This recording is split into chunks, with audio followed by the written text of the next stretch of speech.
Welcome to the Ari Hoffman Show on Talk Radio 570 KVI, your home for the politically homeless, streaming live at KVI.com and the KVI app. If you want to be part of the most dangerous show on the airwaves, call or text the Warrior Injury Law Studio line at 206-421-5757. That's 206-421-5757.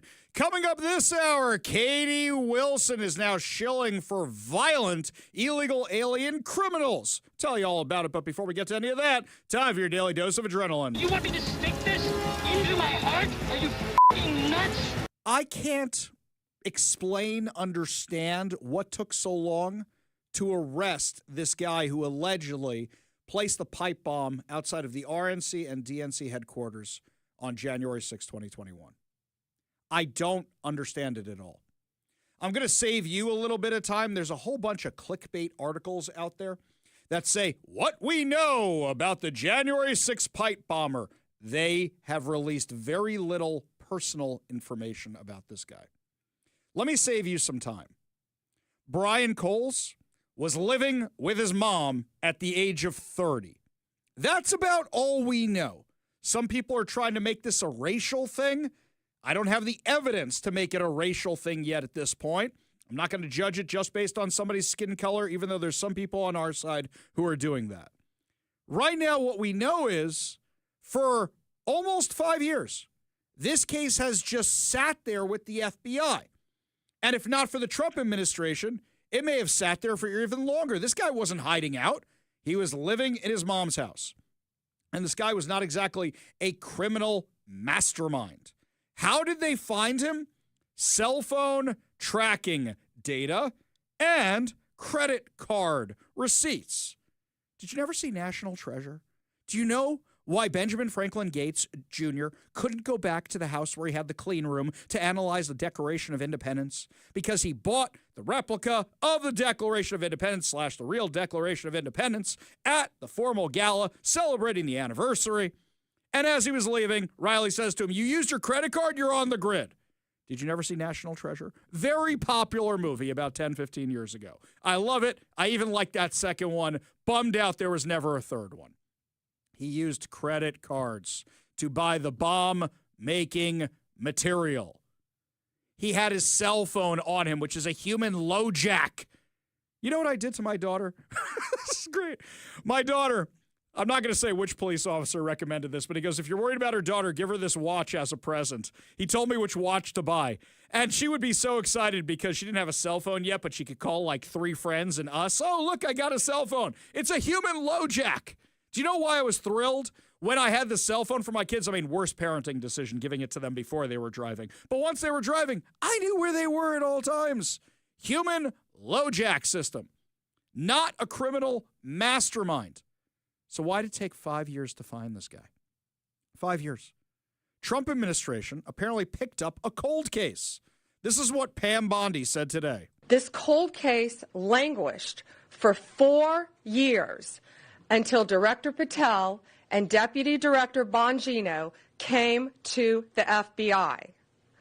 The FBI, along with U.S. Attorney Pirro and all of our prosecutors, have worked tirelessly for months, sifting through evidence that had been sitting at the FBI with the Biden administration for 4 long years. Let me be clear, there was no new tip, there was no new witness, just good, diligent police work and prosecutorial work, working as a team along with ATF, Capitol Police, Metropolitan Police Department, and of course, the FBI. Here's my question to all of you, and I would love your feedback on this. Do you think it was deliberate that they let this case go cold? Or do you think it was incompetence, bureaucratic mess? Give us a call or a text at 206-421-5757. That's 206-421-5757. I'm not even sure what I think yet, and I'll tell you why. Because let me lay out the facts. Let's go back to January 6, 2021. Do you remember that night, video all over social media of people getting arrested at bars and restaurants and at their homes and out in the street because the FBI came down on everybody like you wouldn't believe. Didn't matter if you're a grandma with cancer who was just let into the building. Didn't matter if you were one of the people who was actually smashing in windows. They came after everybody with SWAT teams, with the FBI, with full response tactical gear. Everybody, video after video, person after person. Even people who weren't there were getting phone calls. You were in proximity to the building. Where were you? Were you on the cameras? What was that, about 30 days of that, Mike? And then they had everybody? I'd say within a month, they had everybody who was involved in January 6th.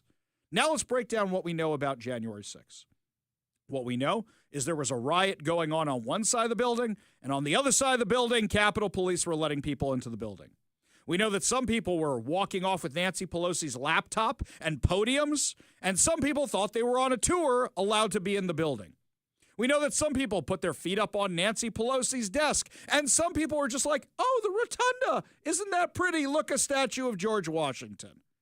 A lot of things were going on. We also know the FBI had undercover agents who didn't seem to do anything to stop it.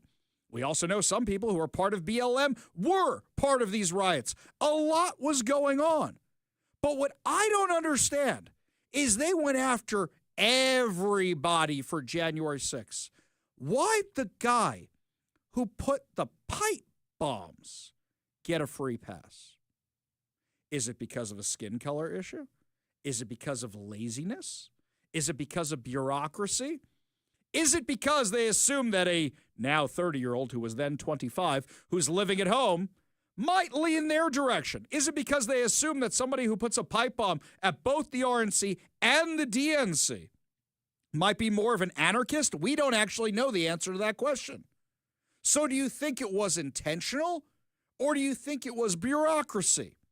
Give us a call or a text at 206-421-5757. That's 206-421-5757. Over on the text line, Mike in Everett says, Ari, as to your question about the pipe bomber, I vote for both intentional and incompetence. Yeah, that's could be an option as well. From the 206, intentional, right? So here's the question here, right? Which one was it? This one from the 425, lack of giving an actual blank. Thank you, guys. Appreciate that. Love the high-level conversation around here. Why would they not be motivated to catch this guy? Wasn't it a violent insurrection? Oh, he wasn't technically part of the violent insurrection, right? He was just putting pipe bombs outside the RNC and the DNC. By the way, this should be bipartisan. This should be apolitical. He went after both party headquarters. It's amazing those things didn't explode. Actually, when I went to the RNC, my last trip, I thought to myself, oh, I'm glad everything's okay here now. That's really scary when you think about it. So my question is, why don't we have more outrage from the Democrats? Democrats should be just as mad about this as we are. Just as mad. What took you guys so long? Instead, what are the Democrats mad about? Narco-terrorists. Yes, Trump has given the Democrats such TDS that they are now defending narco-terror drug smugglers. But I repeat myself multiple times. Yes, they are so mad. And our very own Representative Adam Smith had probably the worst take on this entire situation when he was on the news last night. Was this self-defense, and how do the rules of international waters play into whether this was a war crime? Yeah, in my opinion, no. This is not self-defense. And no matter where you do the strike, if it's not self-defense, then it's illegal. And look, I have a lot of sympathy for the general idea that when we send our service members out into combat, they got some very difficult decisions to make. When you look at what was going on in Iraq and Afghanistan, and you're stopping someone, do they have a gun? Do they have a suicide vest? Are they a threat? When you're in the middle of an insurgency with roadside bombs and car bombs and all of that, even in the aftermath of the Afghanistan pullout, when we had that suicide bomber kill 13 service members and hundreds of people in Kabul, and we did that strike against a car that we thought was a threat that turned out not to be a threat, I have some sympathy for that. But people on a boat in the middle of the Caribbean carrying cocaine are not a direct threat to the lives of our service members or Americans. Whoa! Okay. two fun little pieces of information at the end of that. One, he admitted that family that got droned by the Biden administration was a mistake. Somebody check me on this. I don't think Democrats have ever admitted that till now. You forget what that was? What that was after the disastrous withdrawal from Afghanistan. People said, well, how do you don't have any intelligence on the ground anymore. You gave it over to the Taliban. They're a bunch of terrorists. How can you take them out? So whoever in the Biden administration used the auto pen authorized a droning of a family driving in a car and said, look, we caught some terrorists. Look, we droned them. Here's the video. And then everybody said, you videoed a family in a car. They weren't terrorists at all. Well done, guys. Really well done. No. They were terrorists. We know they were terrorists. And it kind of disappeared from the headlines because everybody knew the Biden administration screwed up in an effort to save face. So Adam Smith, who is the ranking member for the Democrats on the House Armed Services Committee, that is a serious position, finally admitted that, yes, they droned a family for no reason and screwed up. Well done, Biden administration. You guys are batting 1,000 today. But then he says a boat of narco-terrorists filled with cocaine heading for U.S. shores is not a threat to Americans? Of course it is. How many people have died of overdoses in our country? What kind of stupid comment is that? Are you suffering from so much Trump derangement syndrome? You can't say, yes, these guys are a threat, but I would have preferred the DEA or the Coast Guard or somebody board the ship. That's your argument. Not they're not a threat. They are a threat. 100% they're a threat. Cocaine is a deadly drug. Maybe not to some people of superhuman strength in the 1980s like the New York Mets, but it is a drug that can kill you. So is meth, so is fentanyl, so are all these drugs. To claim it is not a threat, are you kidding me?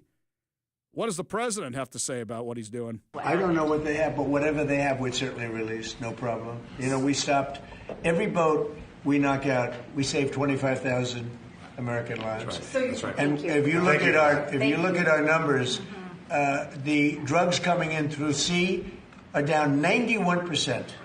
I'm surprised there's 9%. You want to? I don't know who's doing the 9%, but it's down 91, and we're going to start very soon on land, and I'm sure you're thrilled to hear that. These drug dealers aren't just trafficking drugs. They were also trafficking people across our border, bringing in illegal aliens, whether they were criminals, whether they were drug dealers, whether they were terrorists, whether they were rapists, whether they were murderers, whatever they were doing, they were bringing them in as well.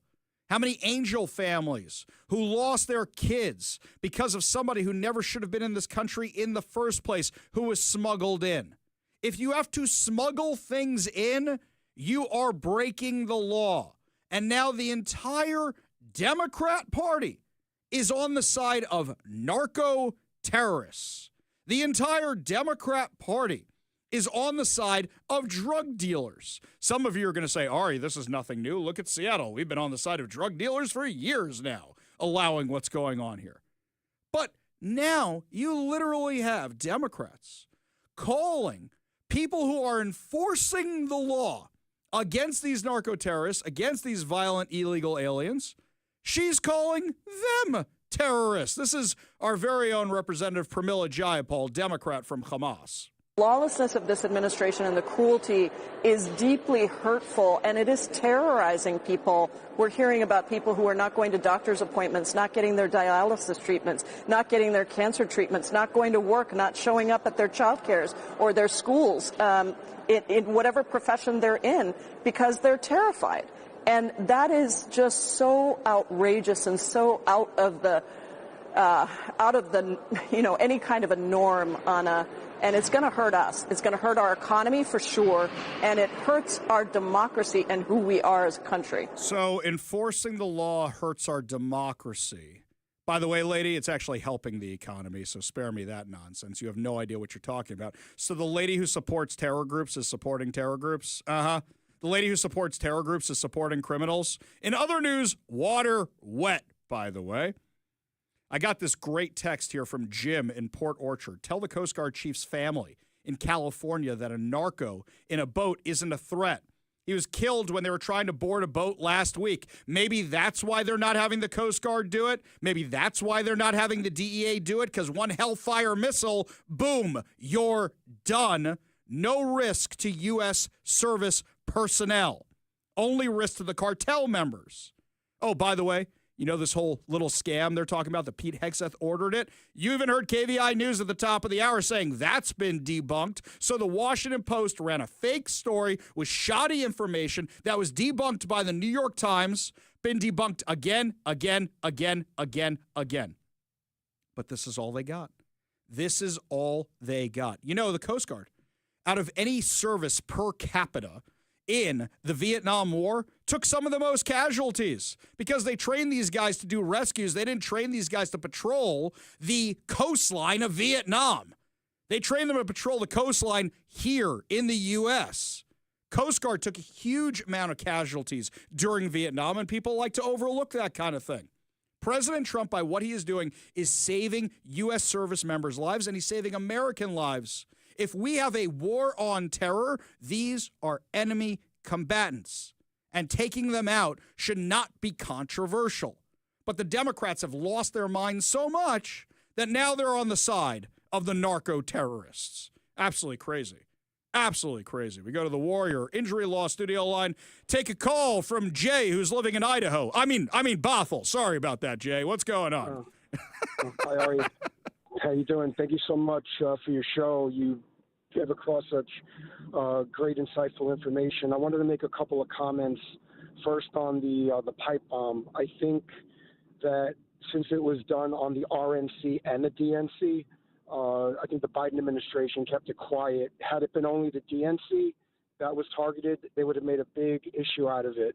So I think it was deliberately covered up, as the Democrats usually do. And on the other side, with the strikes, international waters, I think Trump is totally justified in doing that to protect the American lives. I'm surprised other presidents didn't do so beforehand.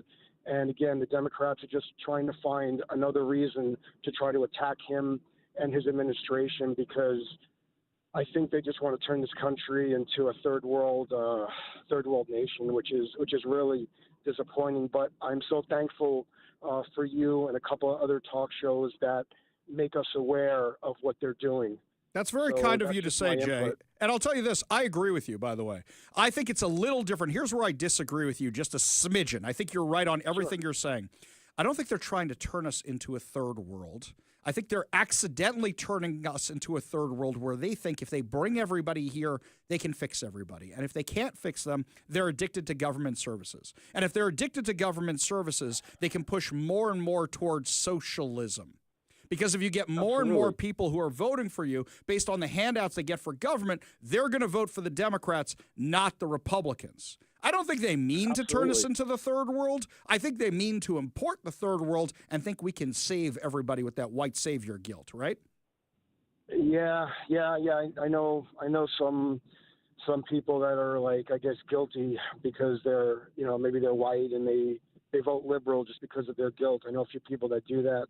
But yeah, I think you're absolutely right in that statement where the left media is trying to brainwash Americans, and they've brought in so many with the borders that they want to get those extra votes to eventually turn the country into a socialism where they rely on all government subsidies. But it's going to destroy capitalism and all the hardworking businesses that are going to have to pay more taxes and everything else. That's exactly what we're seeing happen in Olympia. In fact, coming up at 4 and 4:15 today, we're going to go over their insane tax plan, where now the Democrats are saying the quiet part out loud, where this is all about getting an income tax on you. Until now, we just assume so, but they're finally saying it out loud. Jay, thanks for the call. Appreciate the kind words. Appreciate you being part of the show. You want to be part of the show, you give us a call or a text at 206-421-5757. That's 206-421-5757. When we come back, my friends, more of your calls, more of your texts, plus Seattle's socialist mayor-elect Katie Wilson is now out there shilling for Somali fraudsters and a violent illegal alien. I'll tell you all about it when we come back. You're listening to the Ari Hoffman Show on Talk Radio 570 KVI.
Welcome back to the Ari Hoffman Show. Just a reminder, download the KVI app and, of course, subscribe on whatever your preferred podcast platform is. That way you never miss a minute of the show. Also a reminder, check out KVI.com, where we have great new articles and content out. In fact, there's 2 articles that young Zach put up for me today that are ready to go that you can hear before we even do the stories on the show. So check out KVI.com. Richard, over on the text line, sent me this news from the Daily Wire. And I think this answers our earlier question of why the Biden administration may have let this case languish for so long.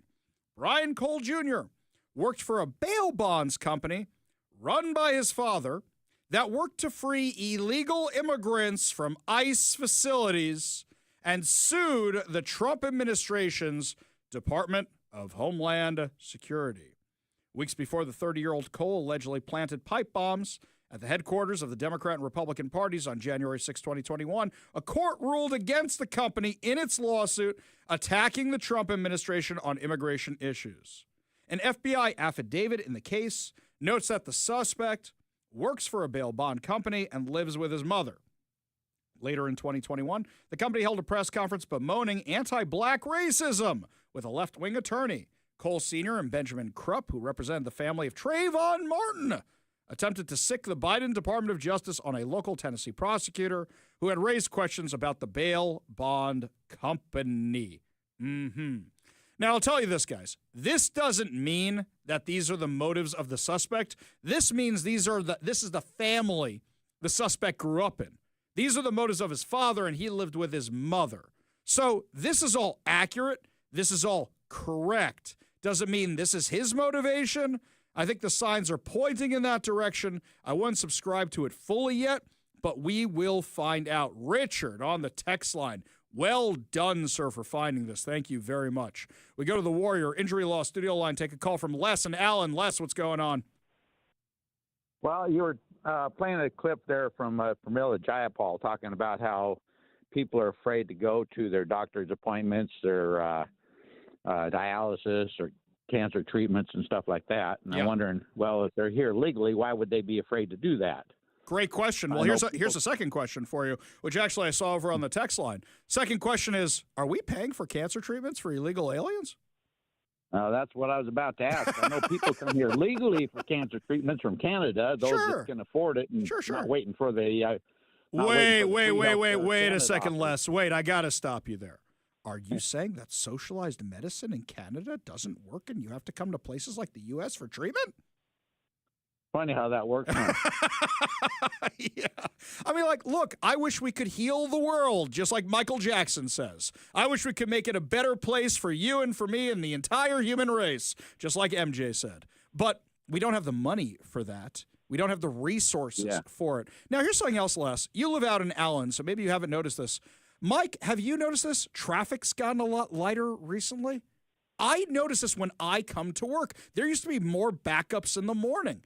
Is that because people are afraid to go outside? Is that what it is? Or is it just people aren't around these days because of the winter season? What do you think, Les? Well, for me, I'm not too sure. I retired here last January, and so I don't have to drive in that stuff anymore. Good for you, sir.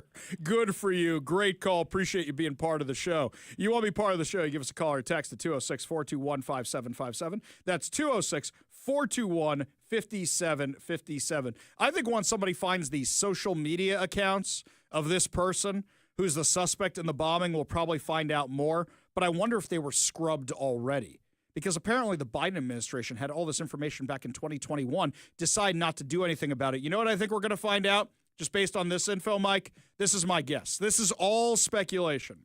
My guess is you're going to find out dad of the suspect was giving money to the Democrat Party or receiving support from the Democrat Party in some fashion. If he was doing what he was doing and trying to keep illegal aliens out of jail and doing bond for them, my guess is that's what we're going to be finding out down the road. We go back to the Warrior Injury Law Studio line. Take a call from Daniel in the Navy. Navy Daniel, what's going on, man? Hey, Ari. So I had a kind of an expansion on not the previous caller, but the caller beforehand, talking about, the Democrats trying to turn the country into a third world nation. And I was kind of thinking about, this devil advocate kind of argument I was discussing with my boss earlier. They're on a different subject. So in the service, to make a very toned down version of this, we have something called officer thinking.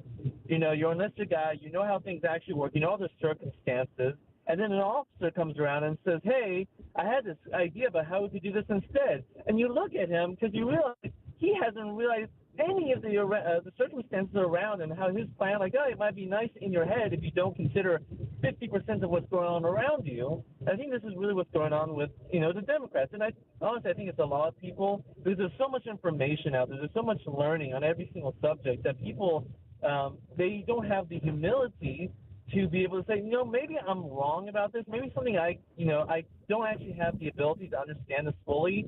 So maybe my opinion is, you know, should be lesser than someone else's opinion that has, you know, learning this area, et cetera, et cetera. You're 100% right.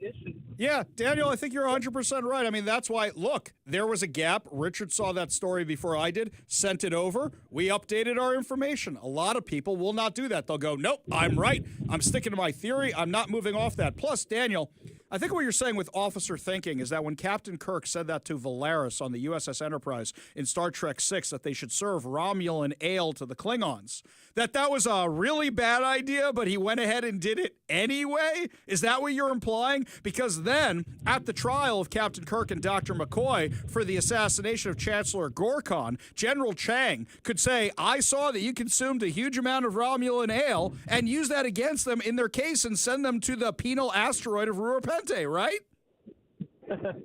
I wasn't thinking of that one, but I do remember that. Okay. I'm thinking of my own experience with my officers. Okay, good. So Daniel knows I'm a huge nerd, as does the rest of the audience now. Appreciate the call. Appreciate you being part of the show. You want to be part of the show, you give us a call or text at 206-421-5757. That's 206-421-5757. When we come back, Katie Wilson is now advocating for Somalian fraudsters and violent illegal aliens. We'll tell you what she did when we come back. You're listening to the Ari Hoffman Show on Talk Radio 570 KVI.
I've been talking to a few people that are in my world about the Somalian community here in Seattle, trying to figure out if the same kind of shenanigans are happening here that were happening in Minnesota. I'll say this is that the signs point towards yes, but I don't have that smoking gun yet. Have there been tons of fraud cases against people in the Somalian community going back 20 years? Yeah, there have been. Is there evidence tying all this together to what's going on in Minnesota? No. Are there things pointing in that direction? Yes. We're going to keep digging till we find out if it's yes or no for sure. I have a feeling which direction this is going in. But Katie Wilson put this up yesterday as a social media post. Katie Wilson doesn't post that often, and I don't think she's the one doing the posts. I think somebody else is. But here's what she put up. Yesterday, I was appalled by the dehumanizing language the President of the United States used to describe members of our nation's Somali community.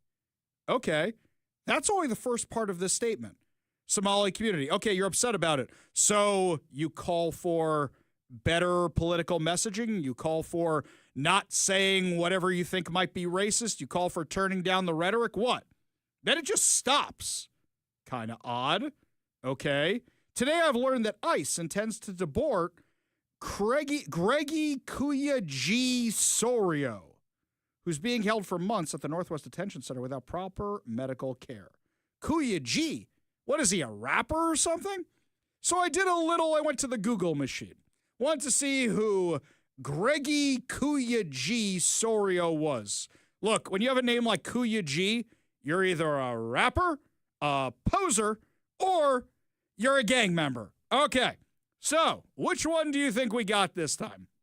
Philippine national Greggy Sorio was arrested in Alaska after being convicted for assault, theft, burglary, reckless endangerment, and violation of a domestic violence protective order. Of all the people to pick, that's who you picked. You didn't pick the mom who, well, we know what she was up to. We didn't pick well, you can't really pick anybody who's innocent because we see what's happening. You picked a guy, and by the way, you know where I found this? Mike, you're going to laugh. I just put his name into the Twitter search, and I was hoping this was going to happen. Immediately what popped up was his ICE arrest picture and profile from ICE of all his crimes. So then I went to the Google machine to find his Alaska criminal history. I even got some requests for comment out to ICE. Hey, can you guys send me a few court documents so I don't have to do public disclosures for him? Make my life really easy. This is who you're repping for? The fraudsters from Somalia and Minnesota and Greggy Kuya G. Sorio, who is arrested for assault, theft, burglary, reckless endangerment, violation of a domestic violence protection order. Well done. What does the rest of this statement say? We must not allow this repeated and intensifying cruelty to become normalized. Well, what about the cruelty he did to his victims? I stand in solidarity with our immigrant communities who are under attack from the very government that should be protecting their human and civil rights.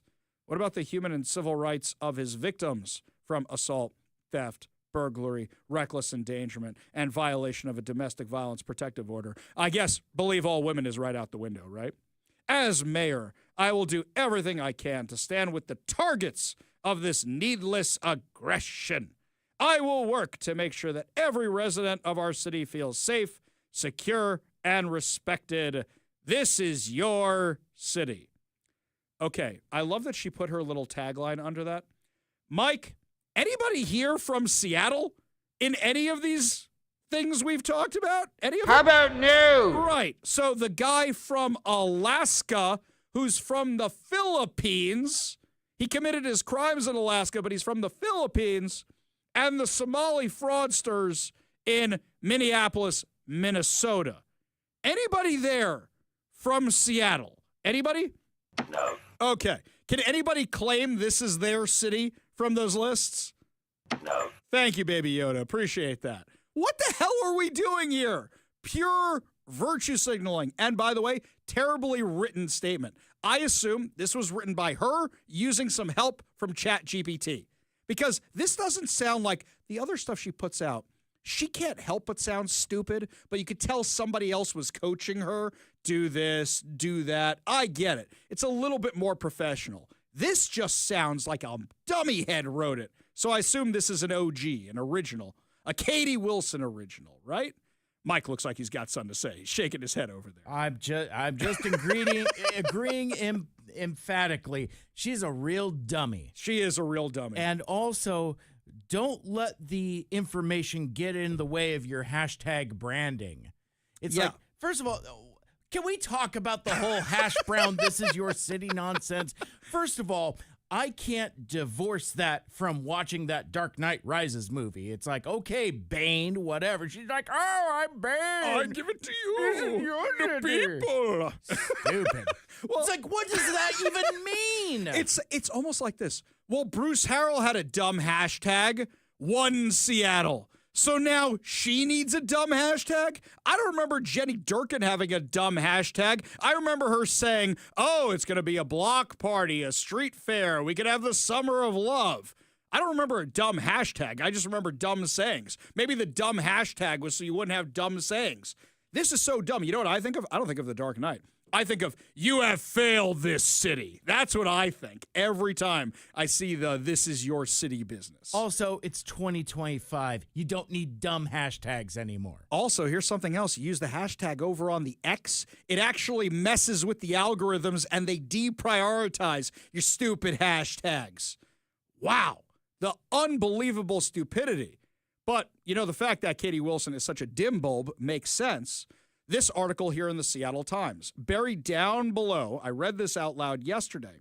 I did some follow-up research. The structure of Wilson's office is built to reduce the number of people who directly report to her as mayor, a recommendation laid out in a post-primary memo crafted by mayor's office alumni.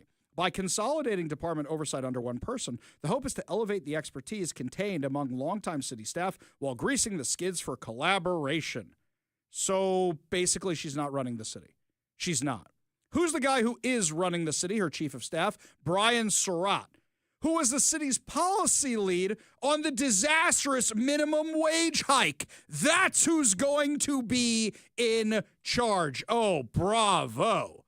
Who are these other winners she appointed to her staff? So you've got this person, Kate Brunette Krunzer, who's going to be her chief of staff, who's a community organizer, political strategist, with a career in housing affordability, climate change. How's that working out? You solve either one of those? Well done.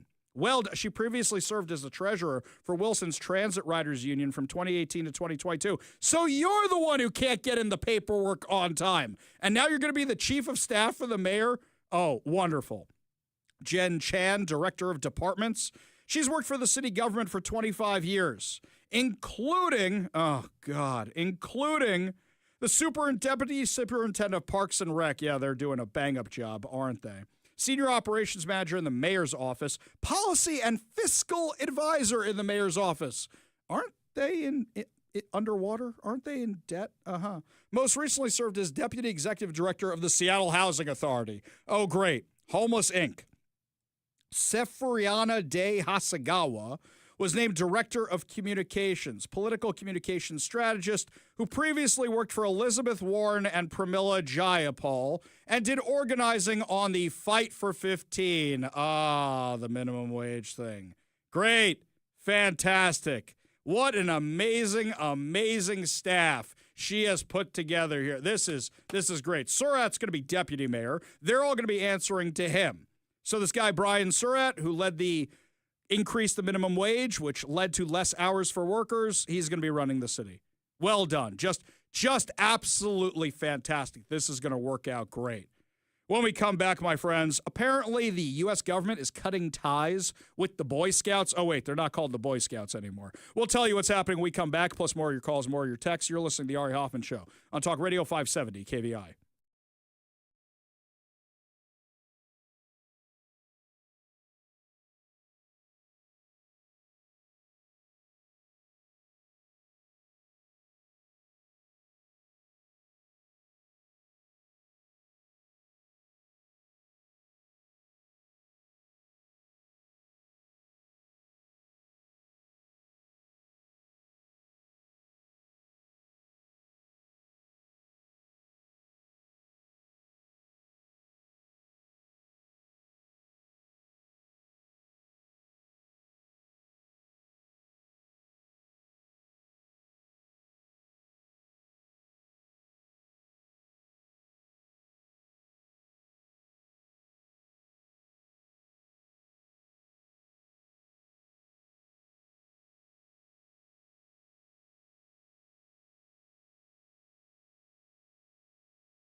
Welcome back to the Ari Hoffman Show. Just a reminder to download the KVI app and subscribe on whatever your preferred podcast platform is. Matt Gilbert says over on the text line, hashtags aren't dumb.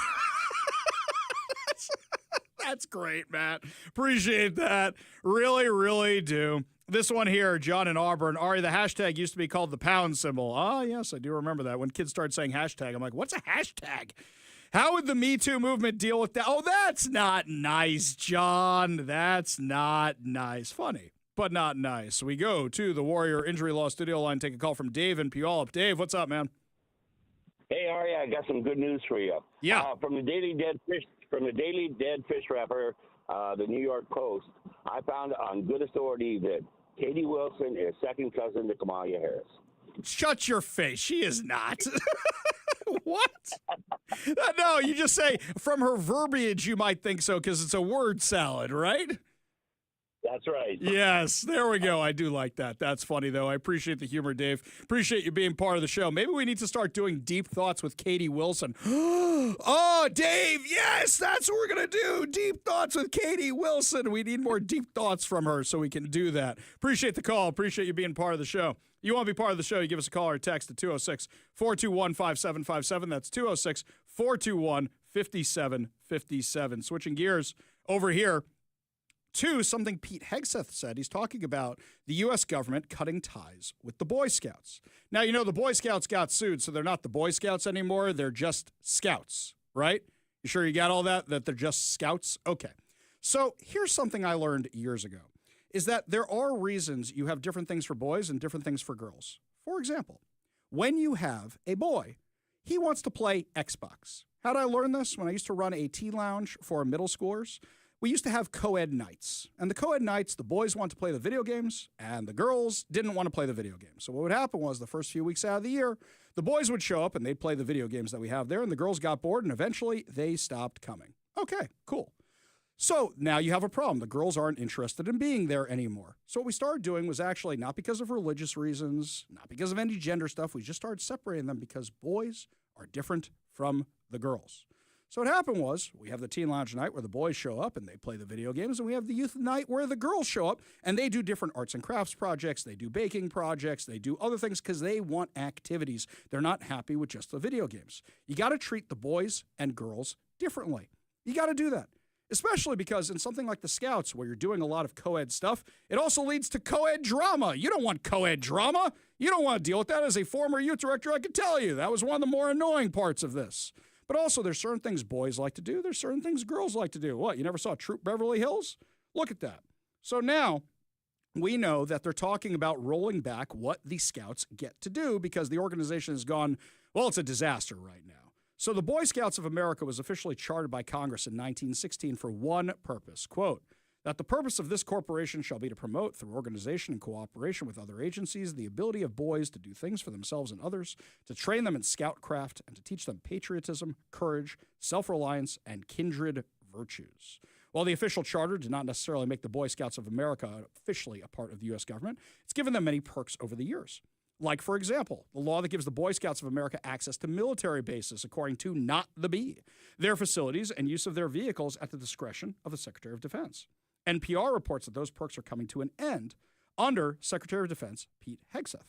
Why? They say the U.S. Defense Secretary Pete Hegseth is planning for the military to sever all ties with Scouting America, saying that the group once knows the Boy Scouts is no longer a meritocracy and has become an organization designed to attack the boy-friendly spaces. Hegseth criticizes Scouting for being genderless and for promoting diversity, equity, and inclusion. The organization, once endorsed by President Theodore Roosevelt, no longer supports the future of American boys.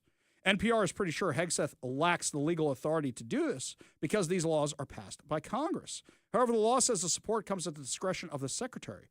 And the law also says the support should go to the Boy Scouts of America, an organization that does not exist anymore. The Boy Scouts of America officially changed their name to Scouting America this year and isn't the same organization that received congressional charter in 1916. It's not even the same organization referred to in the law allowing military resources to be used in its meetings. The purpose of turning boys into virtuous men, as described in the original charter, has been systemically replaced with gay leaders and gay scouts, Girl Scouts, and even all-girl troops to disallow the boys from joining them at all. So, My curiosity question for all of you is, do you think they should cut off the Boy Scouts? Do you think we should be done with the Boy Scouts? Do you think their relationship with the military should end? What do you think should be the case here? I want to know what you think. You give us a call or a text at 206-421-5757. That's 206-421-5757. Let us know what you think. I'd be very curious to know that. Let us know what you think about it. We'd be very, very curious to know. That's 206-421-5757, 206-421-5757. Got a lot more to discuss as the show continues, my friends. When we come back, the Sound Transit disaster is going to be getting infinitely worse because now Gurmez Zahalai has appointed more people to the board who have no experience whatsoever. Tell you all about it when we come back. You're listening to the Ari Hoffman Show on Talk Radio 570 KVI.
Welcome to the Ari Hoffman Show on Talk Radio 570 KVI, your home for the politically homeless, streaming live at KVI.com and the KVI app. If you want to be part of the most dangerous show on the airwaves, call or text the Warrior Injury Law Studio line at 206-421-5757. That's 206-421-5757. Coming up this hour, bad news for Sound Transit and who's going to be leading this thing when you think they couldn't get more over budget and behind schedule. We're going to tell you there's new ways that they could screw up. But before we get to any of that, we go to the Warrior Injury Law Studio line, take a call from Mozzie. Mozzie, what's going on? Hi, who is this? Is this Ari? It is. Oh, hi. I guess we met in the court, right? I'm sorry, what? I said, did I meet you in the court that day? What court are we talking about? The Kent court, and you were wearing, I guess I was wearing like a long coat. I haven't been to the Kent court in a very, very, very long time. What are we talking about, sir? Okay, all right. Anyway, so I see on the channel, on you guys' news thing. Yeah. That, you guys posted something, and then my name is in there. So that's why I was speaking with the other guy. So this Nazir Sadat in the court accused me, even the Detective Paswa and Detective Duckett. Oh, wait. Hang on.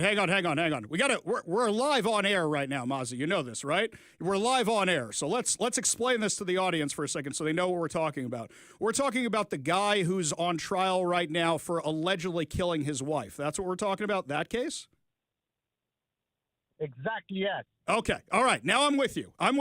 So we've got the trial of the Afghani guy who's who's right now being charged with killing his wife. And you claim you're involved in this case somehow. Who are you to this case? I'm the person's nephew who died. I'm sorry, who? Nephew who died, right? The nephew that died. Okay. I'm with you. Niece. Your niece. Yes. Your niece was the one who was murdered. Yes.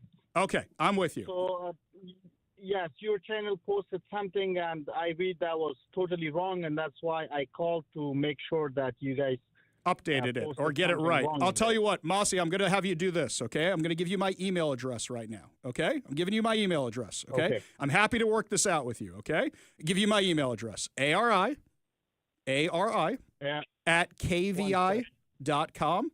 Okay, and as soon as the show is over, I'll get back to you and we'll work this out, okay? Okay, one second, let me go. No problem. Grab a pen. I got nothing but time in my radio show.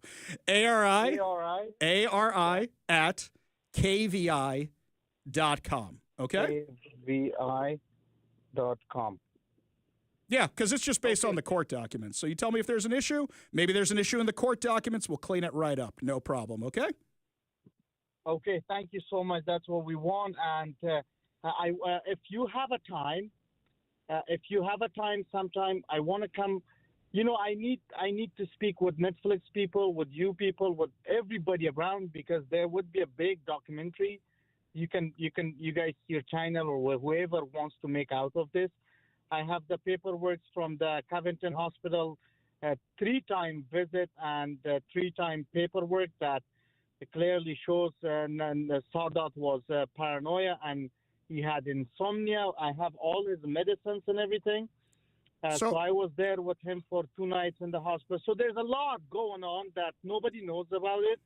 And I am involving lawyers, and there's some lawyers involving and all that. So we want to make sure we have a listen for no problem. The future. So Mozzie, here's what I want to do. I want to work with you. I like story. I mean, this is a terrible story. I don't want to say I like stories like that. That's a horrible thing to say. Mm-hmm. What I mean is I want to make sure we have all the facts right. I want to make sure we have all the information correct. I want to make sure justice is done for your niece. I want to make sure all that happens. So I want you to email me. And after the show today, I'll be in touch with you, okay? You tell me what the issues are. We'll work them out. I'd love to see the other stuff you have. So hopefully we can get justice for your niece, okay? Perfect. Thank you so much. Appreciate it. That's all what I needed. All right. Appreciate you calling us, all right? Okay. Thank you for the call. I'm really sorry for everything that's going on, but be in touch. We'll work all this out, all right? Appreciate you being part of the show. Switching gears back to what's going on here in Seattle. I saw this post from Gurmay Zahalai. If you don't know who Gurmay Zahalai is, you're going to be hearing his name a lot. He is the new King County executive, which basically means mayor of King County. So, King County Executive Gurmay Zahalai has nominated his candidates for the Sound Transit Board. For those of you who don't live in our area, years ago, Seattleites did something very, very dumb, and they were warned about it. They voted for mass transit. That's not the dumb thing. The dumb thing is they voted for the Sound Transit Board, which is an unelected, unaccountable board that can do whatever they want, including levy taxes on people in King County to pay for their train, which is always behind schedule and always over budget every single time. So, here's who he nominated for the board. Himself. I'm sorry. Talk about crony capitalism. So, hang on. Let's just backtrack a little bit. Who did Gurmay Zahalai replace? You remember? A guy named Dow Constantine. Dow Constantine is now the head of Sound Transit, who gets paid what, Mike? $450,000, $600,000? I forget how many hundreds of thousands of dollars a year. So, is Gurmay setting himself up to succeed Dow Constantine when he finally gets tired of Sound Transit? Sounds like that's a cushy job. Hey, I'll be the head of Sound Transit for that kind of salary. Who else did he appoint? Oh, here we go. Somebody who's supremely qualified. Ready? Socialist Seattle Mayor-elect Katie Wilson. Okay. What is Katie Wilson's qualifications to be on the Sound Transit Board? Now, on paper, you might say she's supremely qualified. The only job she has ever had, aside from a busker, which means a street musician, which she really wasn't a street musician. We all know that, right? Okay, she can claim that, right? What was her only job? The general secretary of the Transit Riders Union. Wow, that sounds important. That sounds kind of socialist. That sounds kind of communist, right? Isn't that what that sounds like? Yeah, well, it's actually means she started a nonprofit, which is supposed to advocate for transit, who their paperwork was never on time, and they weren't really run very well, and didn't have a lot of fundraising. But what they did do was endorse a whole bunch of crazy Marxist socialist candidates for office. So it had nothing really to do with transit, and nothing really to do with transportation. So now they're putting the woman who's never had a real job before in her life being in charge of, Mike, how many billions of dollars does Sound Transit have? Gajillions of dollars. It's so behind schedule, so now you put Katie Wilson in charge. Excellent. Who else did they put on this? Antifa supporting King County Council member Teresa Mosqueda. Wait a second. So you have Teresa Mosqueda, who I think was on it already. I think it's a renomination. I think there are terms on this thing. But you put Antifa supporting Teresa Mosqueda. She's the one who marched against her own police department when she was on the Seattle City Council. That's what she did. So you're putting her on there? And if she was already on the board, you're telling me that somebody who was part of the decisions that got them behind schedule and over budget deserves another term? Especially when you're having safety issues on the light rail, and this is a person who advocates for defunding the police and Antifa? Really? This is the best and the brightest. Well done. Who's next? Hamas-supporting mayor of Redmond, Angela Birney. Yes, Angela Birney. Her daughter was the one who was tearing down hostage pictures, and she didn't do anything about it. Instead, she just shut down her social media accounts because she was tired of hearing about it. Wow. Sound Transit, we're all absolutely screwed. Absolutely screwed. This is what they're going to be doing. This is what they're going to be running around here. Sound Transit, billions of dollars, completely unaccountable. Now they're talking about the Tacoma Dome light rail extension. All right, you want to do under-over bets, Mike? So that this thing's supposed to run out to Tacoma from Federal Way.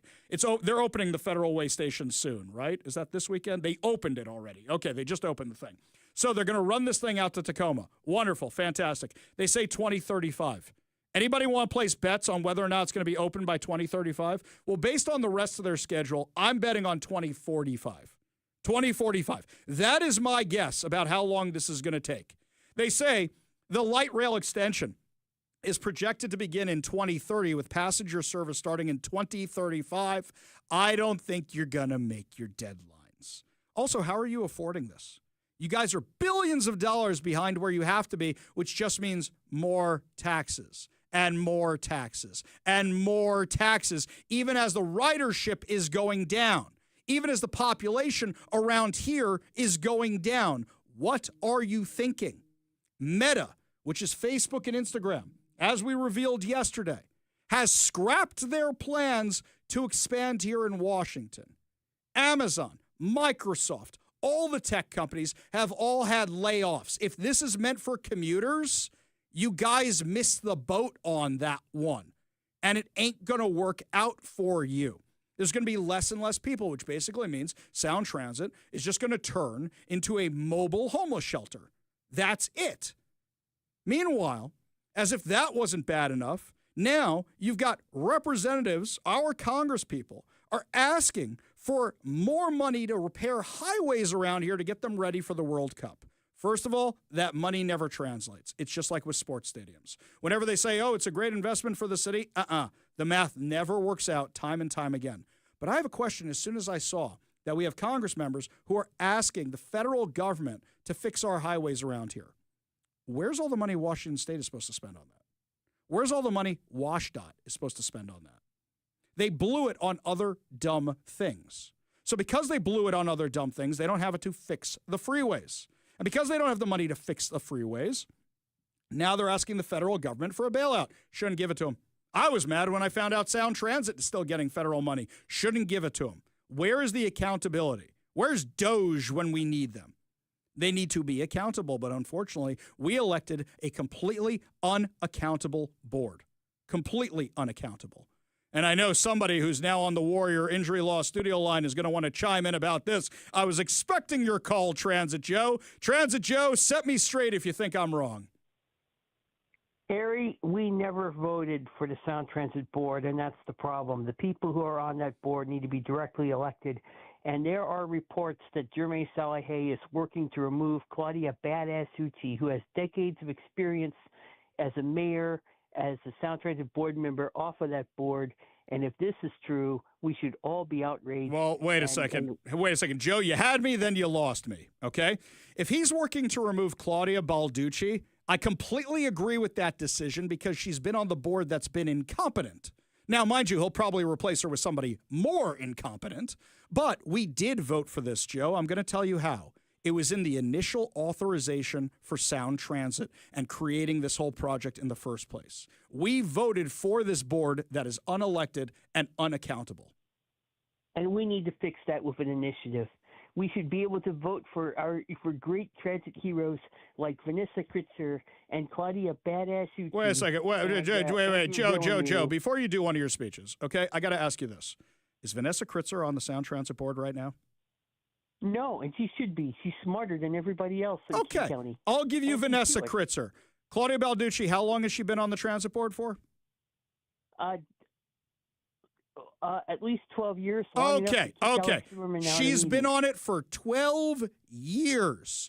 And during that time, we know that transit has not been on budget and not been on schedule. Why should she keep her job? Because several reasons. I know you'll disagree with the first one, but she is one of the few people willing to stand up to an anti-Semite. No.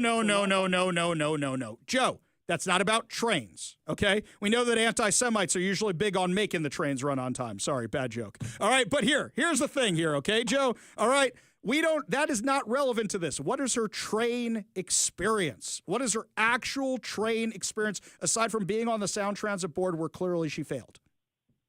Also being mayor of Bellevue, making sure that Bellevue actually came to agreement with Sound Transit to get light rail, which will be completed next year. That was voted for by the people. That's not her doing. That's not on her at all. That was voted for. Negotiating on the fine details. She did a terrible job because they overpaid for everything. Give me another one. Give me another reason why. Because she's also highly popular and she's so highly popular. She just lost an election to Gurmay Zahalai. I'm not done yet. I'm not done. All the transit community and I find her. But there's also something I got to ask you about, Ari. You and I both agree that we need to have an initiative. But can we both agree that you're wrong saying all Democrats are anti-Semitic, man? Because Where did I say that? Democrat. I don't think I said You that. said it on Twitter today. I did You said- not. Which one did I say here? Okay, hang on. I'm going to my notifications. Where did Transit Joe say this? Here's what it is. Okay, they're calling out Chris Van Hollen, who made some pretty awful comments today. Have Jewish federations finally realized that Democrats are anti-Semitic, anti-Israel or anti-Semitic, or were Van Hollen's comments simply too despicable to ignore? Joe, which party right now has more anti-Semites in it? Which party? Which party? You can say it. You can say it. Otherwise, I'm going to start counting. Which one has more people who are racist against certain groups than the other? Come on, you can say it. Say it with me. Republicans. Oh, no. Try that again, Joe. You say Ilhan Omar, Rashida Tlaib, AOC, Cory Bush, Jamal Bowman. Need I go on? Do you want me to keep listing the rest of them? Do you want me to keep doing that? On the other side, we've got Tom Massey. That's it. That's it, Joe. You want me to keep doing this? Also, last time I checked, a whole bunch of the Democrats just voted against enforcing terror laws. They just voted against a lot of things that would have kept this country safer. So if you want to have that argument, you're going to lose that one. But I appreciate the call. Appreciate you being part of the show. You want to be part of the show, you give us a call or a text at 206-421-5757.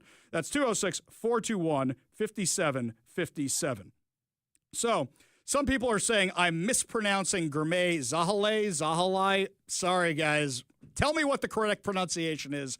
I will do it. You send it on over to Jeff and Kent, who's calling me out for it. I will be more than happy to correct it. This one here from the 206 says, Ari, this whole January 6th pipe bombing thing stinks to high heaven. If you have not already done so, I suggest reading the excellent coverage the last few years on this issue from Revolver News. What's Revolver News? Mike, I'm not familiar with the Revolver News. But anyway, 206, you want to send over a link to it, we will check it out. This one from John in Auburn. Ari, Sound Trans is all about hiring corrupt people who have allowed them to continue to pillage the good people of Seattle. It's a great backup plan for politicians that fail the people they served with. This is another one here from Bruce. He says, Ari, when I was a Boy Scout in the 1970s, our troop would have an almost annual 3-day, 2-night visit to NAS Whidbey Island. We were quartered in an unused 2-story World War II era barracks, and we got extensive tours of the facility and a chance to watch the NCOs and other enlisted go about their business. It's a shame that what scouting has morphed into are lawsuits and jealousies, but there's one counterpoint to that. Have you ever seen Sidney Sweeney clean up? Okay. All right, Bruce. I see where you're going with that one. There we go. Mike enjoyed that one, too. Yeah, I get what you're saying, Bruce. You know what the problem with the Boy Scouts is? It's kind of fallen out of favor with all the bad PR. How do you get that back? How do you get people to want to join the Boy Scouts again? I know my kids were Boy Scouts for about half a minute, but they weren't big fans of their scout leader. And a lot of it has to do with the people who want to be the Boy Scout leaders. You want people who are fun, just like for a youth department. You want to have a fun youth director, some boring guy the kids aren't going to show up for. So that's part of the problem, is also at the local level, too. Look, I would have loved to have done Boy Scouts as a kid. I really would have loved. That would have been right in my wheelhouse. But unfortunately, didn't even know anything about it. Wasn't in my world. Wasn't in my worldview back then. So I think Boy Scouts have had a problem for a long time. I think if Pete Hegseth wants to do something else, it'd actually be come up with something else, something that could replace it and encourage people to join it, rather than just saying we're cutting the whole thing off. Lots more to discuss as the show continues, my friends. When we come back, is another city getting rid of crime cameras because they're worried about ICE having the information? We'll tell you which Washington city did that when we come back. You're listening to the Ari Hoffman Show on Talk Radio 570 KVI.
Welcome back to the Ari Hoffman Show. Just a reminder, download the KVI app and subscribe on whatever your preferred podcast platform is. That way you never miss a minute of the show.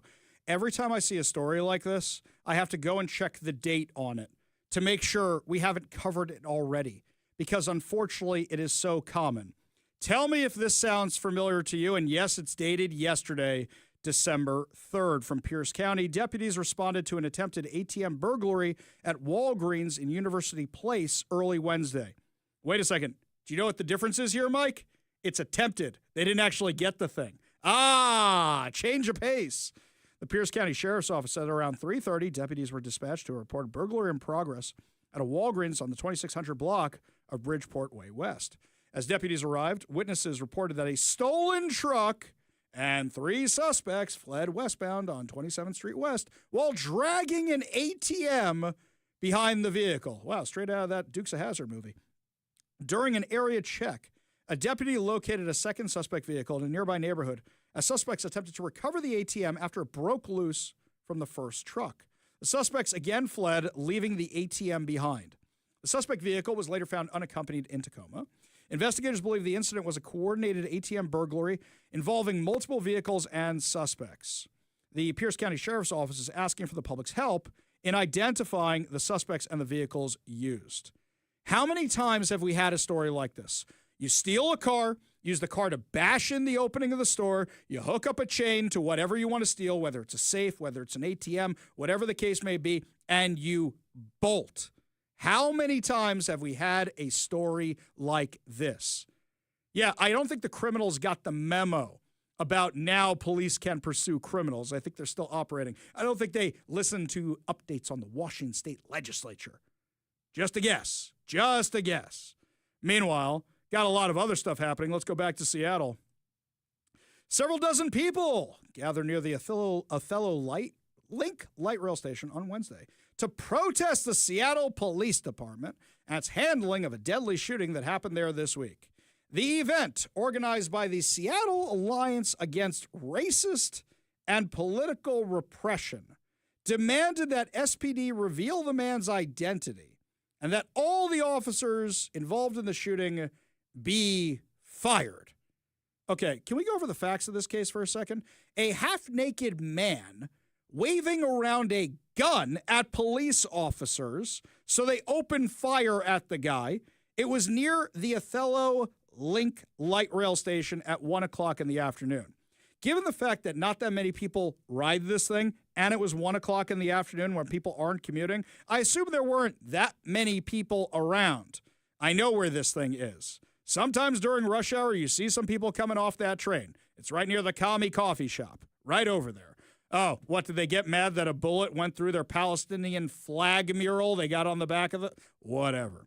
So you're protesting this? Quote, we need to know who the officers are. They endanger the entire community because if we don't know, then they're going to continue to shoot up more neighborhoods and endanger more people, said a board member of the organization, which, get this, has existed since 2020.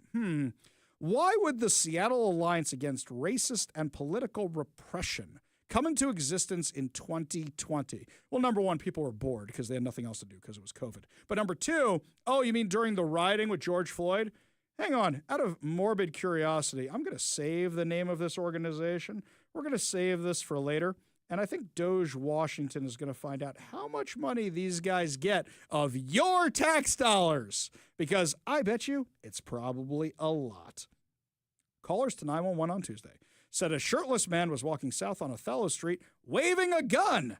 Seattle Police Department Chief Sean Barnes claimed that the man walked towards officers with the gun, pointed at them before the shots were fired. You know the officers want to go home, right?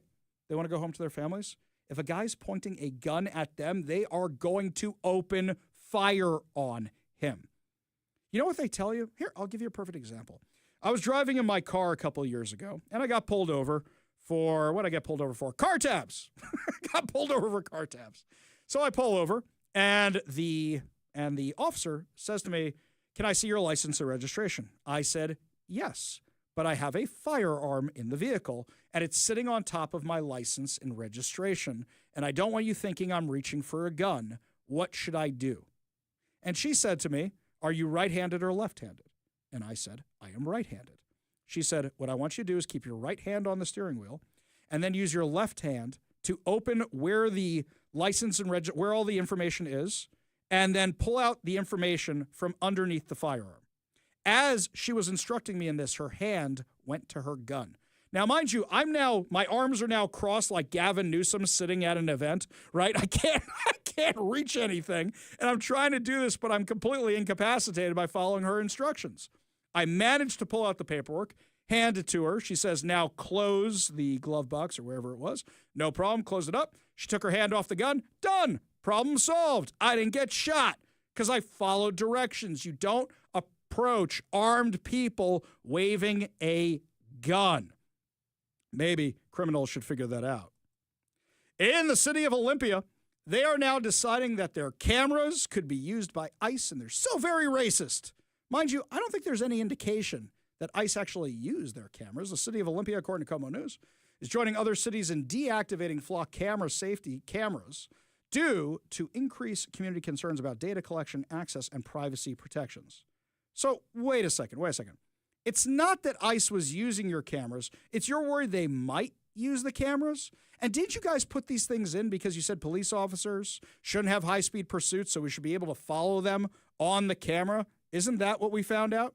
So if you want to follow them with the cameras, now you can't follow them with the cameras anymore. Now you wasted a whole bunch of money. Did you guys not think to yourself that these things were accessible to federal agencies?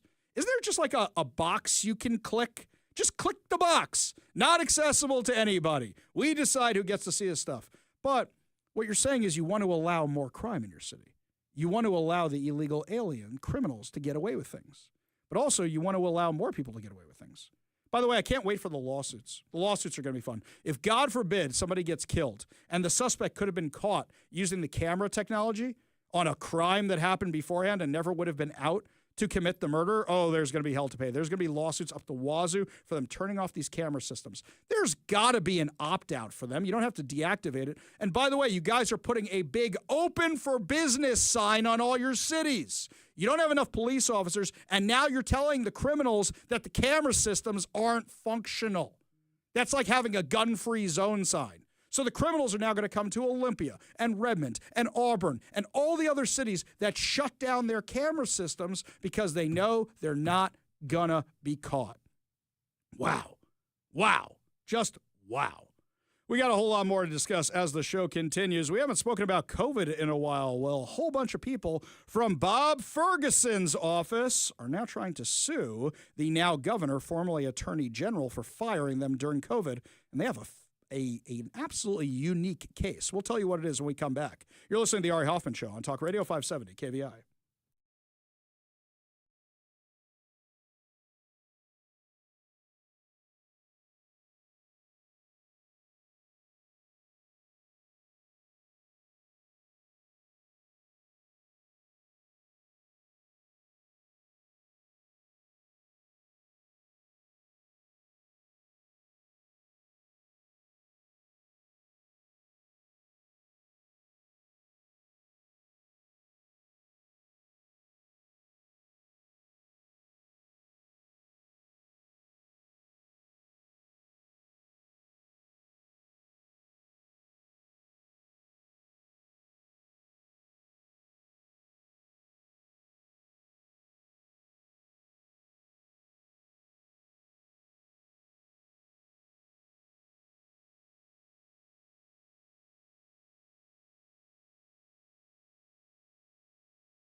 It's been a while since we talked about COVID. It's been an even longer time since we talked about the COVID vaccines. It's also been a really, really long time since we talked about the people who got fired for saying, no, I don't want to take this untested, untried vaccine that you guys are pushing out, especially because it wasn't in my contract. Well, now a whole bunch of people who had a lawsuit against Bob Ferguson when he was the Attorney General, against the Attorney General's office, are asking a court to reinstate their lawsuit, claiming that Bob Ferguson did not have the authority to create his own mandate for the vaccine. Joining us now to discuss on the Warrior Injury Law Studio line is Jennifer Kennedy, who's the lawyer for the plaintiffs. Thank you so much for being with us today. My pleasure, Ari. It's great to be here. Thank you so much for having me on. Such a pleasure. Why don't we start from the top of this? So this case was brought originally why? This case was brought because my clients, the 10 plaintiffs here, had religious objections to Bob Ferguson's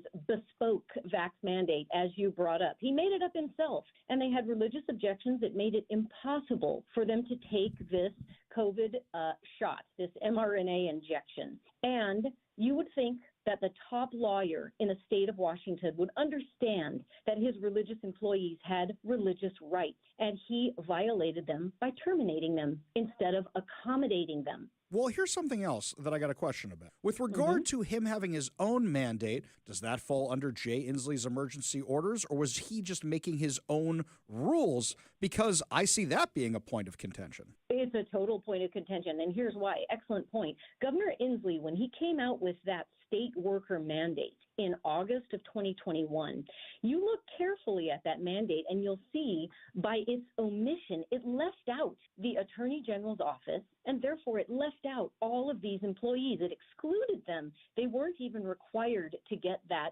COVID shot. But Bob Ferguson decided that he needed to make his own mandate for his own agency. And so he did. And he made it even stricter than Inslee's. By the way, that's the same thing he did with the media. He had a media rule regarding you had to be vaccinated to attend his press conferences, and I believe he had that thing after the emergency order ended. So after the 975 days of tyrannical rule by Jay Inslee, Bob Ferguson was still doing that. That sounds about par for the course, right? Absolutely it does, because when you look at his own office mandate, that's interesting you say that about the media, he wanted visitors to the Attorney General's office locations. He wanted visitors to be vaccinated. So he went even farther than Inslee did. Okay, so he goes farther than Inslee did, and then this thing gets booted out of court. Why did it get taken out of court, and why do you think you have grounds to go back now? A great question. It was dismissed at the trial court level. I was not counsel at the trial court level.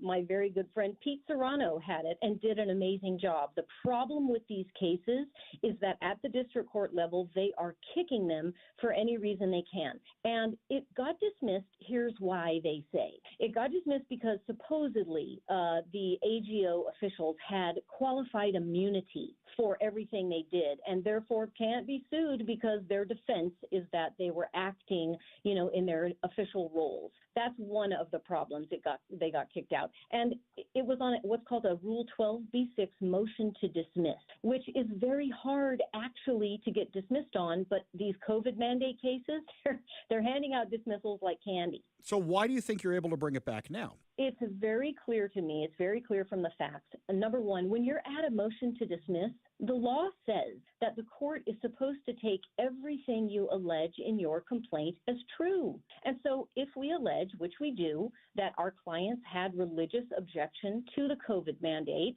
the shot mandate, and if they asked for accommodation from that requirement, they have to be accommodated unless the employer can show what's called undue hardship. If you plead all of those things accurately and plausibly and thoroughly, your complaint should survive and your clients should have their day in court. And the district court said, nah, you didn't plead it well enough. I'm kicking it. That's the problem, and I think we absolutely will prevail on appeal. So then my question is, have you had discovery yet, or you haven't gotten to that stage yet? Because I assume when you get those emails, you're going to find things like I've been finding this whole time, which show it was just nonsense, not based on any science. You know, you're exactly right. We had not entered discovery. This is what's called the pleadings phase, which is even more astonishing that they kicked it out of court before we could develop the record. But even though we have not entered discovery in litigation, these plaintiffs, these 10 ladies, remember, these are paralegals,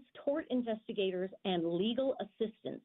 They did plenty of public records requests, and we have tons of emails and information that bear that support all of our claims. Well, I'd love to see those emails, by the way. I would absolutely, if you want to send me a giant file of them, I wouldn't say no to that, and maybe I have some things that could help you out as well. Oh, you would be fascinated to read a lot of the things I've already read. So, and I'm sure the court would be too. We need our day in court because that evidence is going to come out one way or another. In the last few minutes, we have with Jennifer Kennedy, who's the lawyer for the people from Bob Ferguson's office who he fired because they wouldn't get the jab. So where are we right now? What happens next?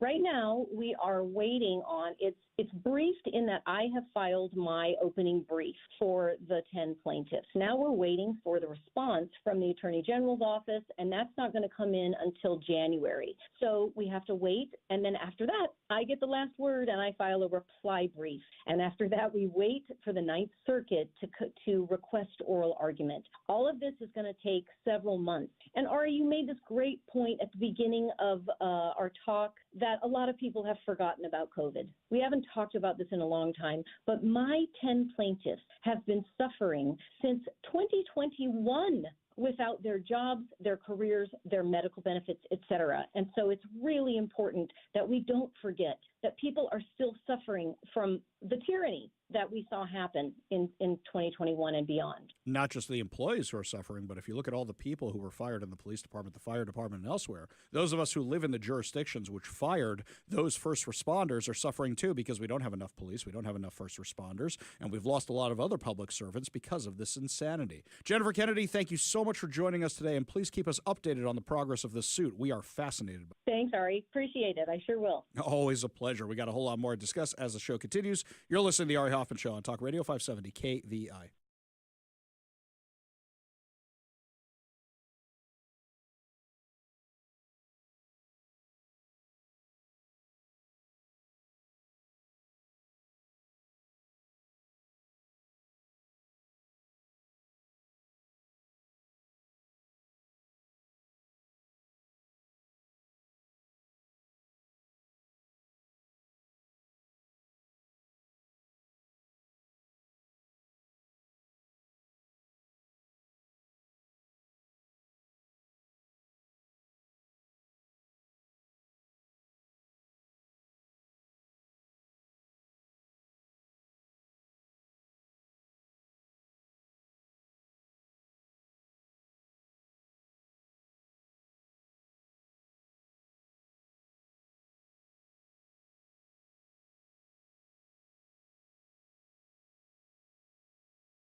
Well, now we really know whose side the Democrats are on. More than 160 House Democrats voted against a pair of bills Thursday aimed at keeping foreign influence out of U.S. schools.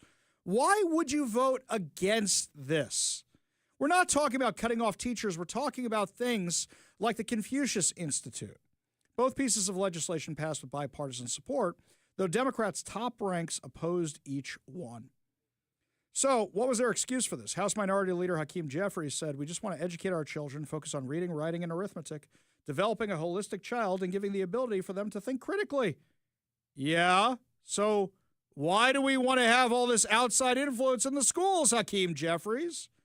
He says, "We're not going to be lectured by a group of Republicans who are dismantling the Department of..." Oh, give me a break. He's mad they're dismantling the Department of Education. Okay, the Department of Education should have kept the influence out of the schools all these years.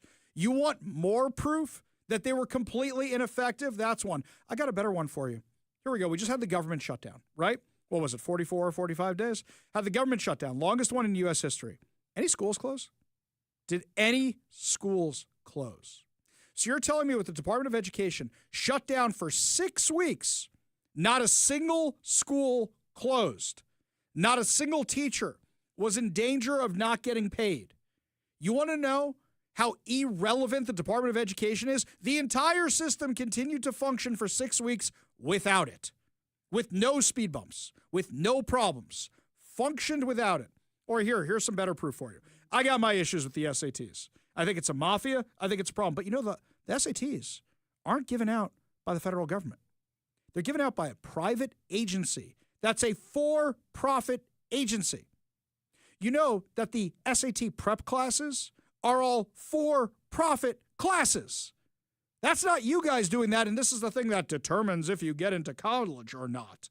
That's run by private organizations. Why do you think that the Department of Education is so essential? So essential. Hakeem Jeffries added, "Literally 90% of Department of Education as it existed last year is now gone. This is what I voted for. Don't threaten me with a good time." Point to one thing. One, that the Department of Education has accomplished that has made education better for children. Name one thing. Hang on, I'll give you a few seconds to think about it. Can you name a single thing, just one, that the Department of Education has done to make education better?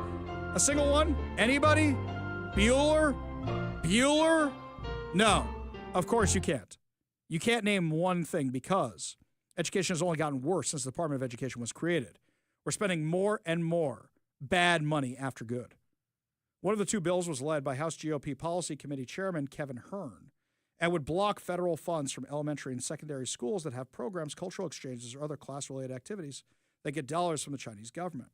It would also block federal funds from schools that either directly or indirectly get any kind of support from entities or people related to the Chinese government. Is this the kind of stuff we want to do? The bill passed 247 to 166, with 33 Democrats voting in favor and 166 against. The second piece of legislation, led by Representative Aaron Bean of Florida, would require every public elementary and secondary school to notify parents that they have a right to request information about any foreign influence in their child's school. The notification would have come via the school's local education agency. Bodies such as school boards have administrative control over that and other schools in the area. The second bill passed 247 to 164, with 33 Democrats in favor and 164 against. Republicans argued these were common sense bills aimed at keeping malign foreign influence out of U.S. schools. But Democrats criticized it on the House floor. Representative Bobby Scott from Virginia said the bill gives no guidance on what acting directly or indirectly on behalf of means, or how you were supposed to know, and how a parent's contribution to a school program should be evaluated. And really, are you supposed to scrutinize all parents' contributions or just those from parents of Chinese American students? Now, if you have an amendment and want to work it out, fine. Did you try to do that? What's your issue here? The issue is not, they're trying to paint this as a racial thing. It's not against Chinese Americans. It's against the Chinese government. Why should we let the Chinese government have any say in our schools whatsoever? Look, you guys want to do, foreign exchange students? Fine. But why are we getting curriculum from other places? Why are we being influenced by other countries? If you say, hey, they have a really good engineering program and we want to look at their engineering program, then take a look at it, create your own version of it that works for American schools and use that. Why are you using the stuff from them? I think we have a lot of problems a lot of times where teachers fall back on this whole, well, it was in the curriculum and I just teach the curriculum. We get that all the time. There's a lot of teachers who do that. In fact, they hide behind it when there's crazy stuff in the curriculum. You can say no. You could say, I'm not teaching this. And then you might say, well, Ari, then I might get fired. And I'll say, well, if you're teaching false information, shouldn't you stand by the truth? Isn't that your job as a teacher? Help these kids actually find the truth? What's this money being spent on, after all? Got this story here from the Post-Millennial. The Department of Justice Civil Rights Division has launched an investigation into an Illinois college accused of providing taxpayer-funded support for illegal aliens. Assistant Attorney General Harmy Dillon said in a letter that the department has received troubling reports indicating that the College of DuPage has been providing taxpayer funds for illegal immigrants and punishing students for speaking out against the matter. Oh, this is a big no-no, guys. The College of DuPage is the largest public community college in the state of Illinois and receives federal funding. Reports allege that the college illegally provided public tax support for illegal aliens and unconstitutionally punished students who speak out about this illicit practice. On its website, the college declares it is dedicated to providing resources to illegal aliens and devotes the work of an undocumented student liaison to illegal aliens who are enrolled. This is what the letter actually said. Additionally, the college provides frequently asked questions section that appears designed to instruct readers on means to thwart investigation enforcement. The college has been accused of violating the bipartisan Personal Responsibility and Work Opportunity Reconciliation Act of 1996, which prohibits illegal aliens from obtaining most taxpayer-funded benefits. This includes providing illegal aliens with alternate Social Security numbers to receive taxpayer benefits. Furthermore, the letter alleges that the college appears to be violating 8 U.S.C. 1373 by providing information to staff and students on how to disrupt immigration enforcement action. You know, private colleges can kind of do what they want. They can't do it with federal money. If they want to have money for illegal aliens, they're allowed to do it. They just aren't allowed to use federal dollars in order to do it. You also can't circumvent the law by helping these guys avoid the justice system. And most colleges are smart. They make foreign students pay full freight. You want an example? My son went to college in Israel, okay? There were very few scholarships allowed to me as a foreign parent for my son to go to that school. They make their money off people like me. It was still cheaper than sending him to college in the States. It really, really was. That's how they make their money. One of the reasons Harvard and these other Ivy League schools are so mad about illegal aliens being kept out is because a lot of them are paying full freight, which then leads me to the question of if they're paying full freight, what do you need the government subsidy for? If they're pulling full freight, are they pulling benefits from the U.S. taxpayers at the same time? I have a lot of questions about a lot of this. That we have to look into. This is going to require a deep dive. Maybe I'll have some more of that information for you tomorrow. When we come back, my friends, Tim Walz is having the worst week of his life since he lost the election to be vice president. We'll tell you what's going on with him when we come back with some insane audio. You're listening to the Ari Hoffman Show on Talk Radio 570 KBI.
Welcome to the Ari Hoffman Show on Talk Radio 570 KVI, your home for the politically homeless, streaming live at KVI.com and the KVI app. If you want to be part of the most dangerous show on the airwaves, call or text the Warrior Injury Law Studio line at 206-421-5757. That's 206-421-5757. Coming up this hour, has Turning Point USA finally had it with Candace Owens' insane claims about Charlie Kirk's assassination. But before we get to any of that, a lot of you on the text line, I haven't even done the story yet. You're excited about hearing about Tim Walz's worst week ever. Fox News has a story for why this is going so badly for Tampon Tim. President Trump and Republicans are railing against Governor Tim Walz, and the House Oversight Committee, which has launched its own investigation into the fraud, is now requesting documents, records, and communications from both Walz and State Attorney General Keith Ellison after reports they and other state officials may have been warned and ignored those warnings, allowing this fraud to happen. The state employees in Minnesota rang the bell. They blew the whistle that there was massive fraud, and yet Tim Walz and Keith Ellison, the Attorney General, apparently turned a blind eye to that for fear of political retaliation from the large voting bloc of Somalis.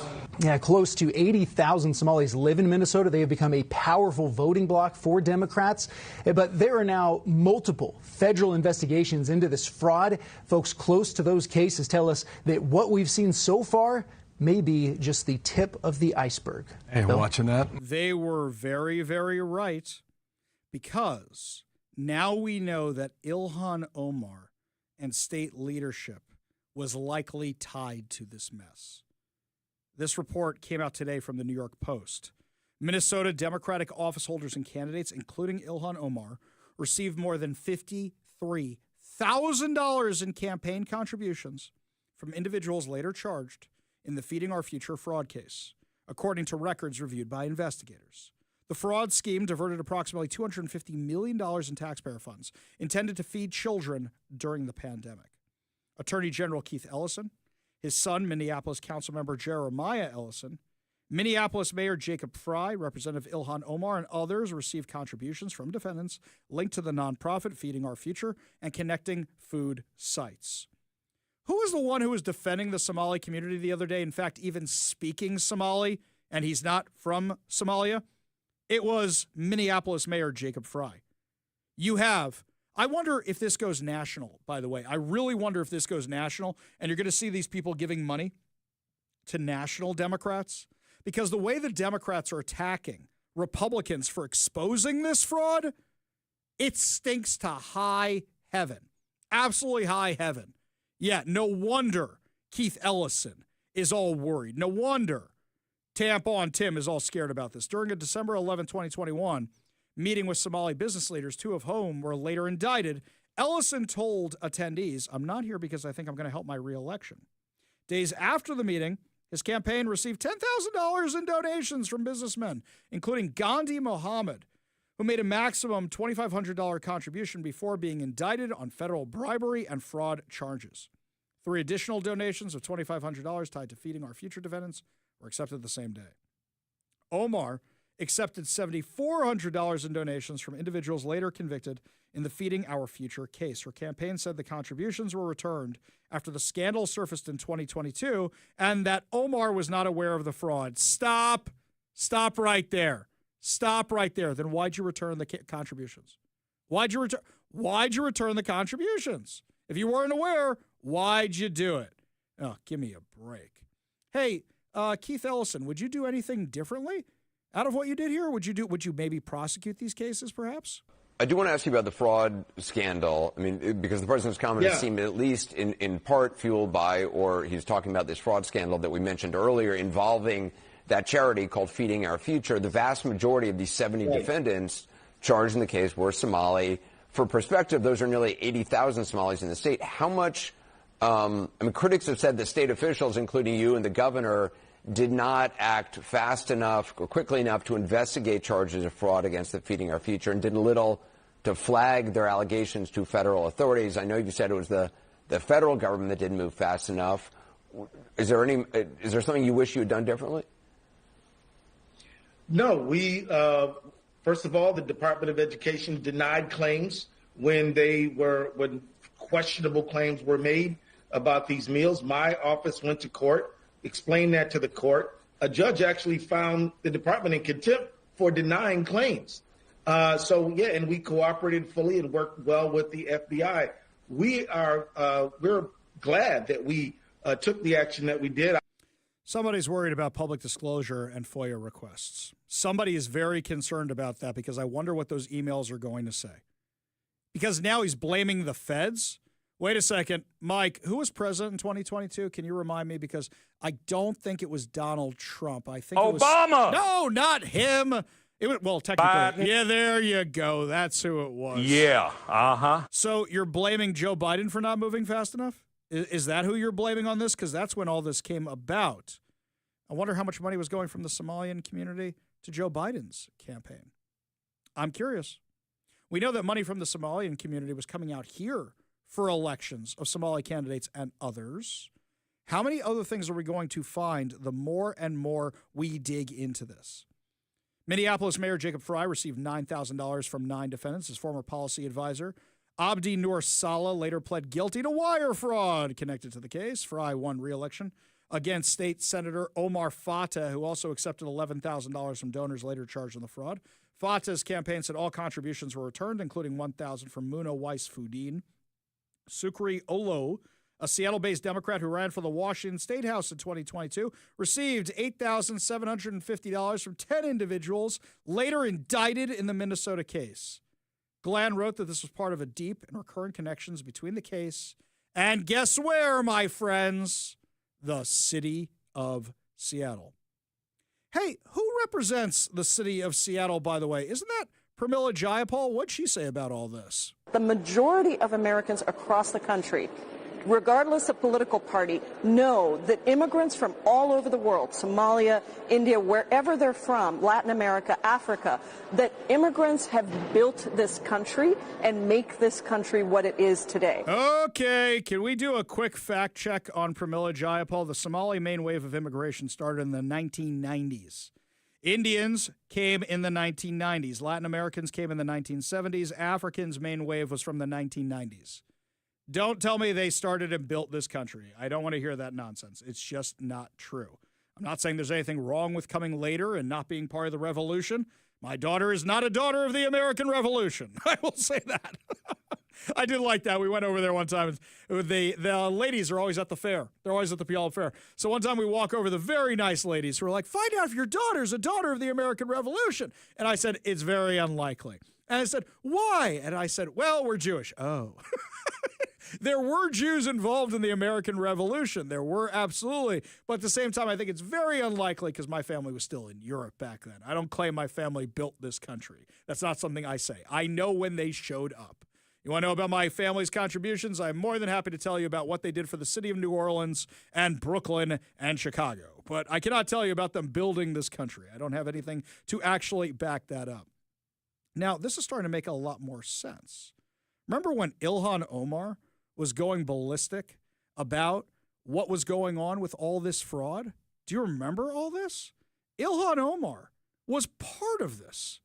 Here's a report from local media. Sentencing for 9 Somali American men is set for next week in Minneapolis, but a newly elected official is asking for leniency. Minnesota Representative-elect Ilhan Omar wrote a letter to the judge asking for compassion instead of decades of prison time. And Fox 9's Karen Scullin joins us now with what she had to say to defense attorneys and U.S. Attorney Andy Lugar. Karen?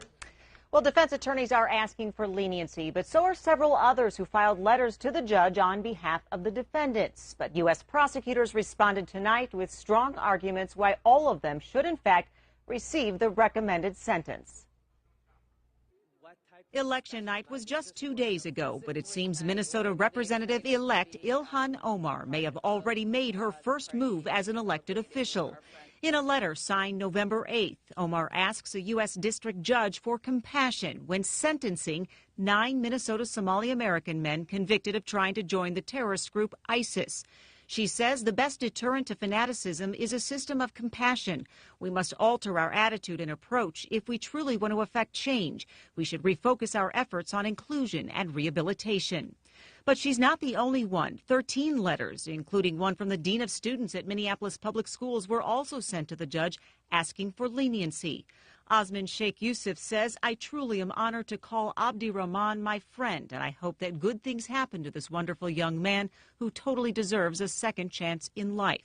But those letters and defense attorneys' request for a lighter sentence might not be enough to convince a judge. U.S. Attorney Andy Lugar has filed a response arguing against any lightened sentence. As to the defense claims, some of the men were immature and were therefore impulsive. He says there was nothing impulsive about the defendant's decision to continue to try and reach Syria, despite the FBI's numerous attempts to stop them. Yeah, we need to rehabilitate the terrorists. Ilhan Omar, when she just got elected, was saying, we really need to rehabilitate these ISIS members.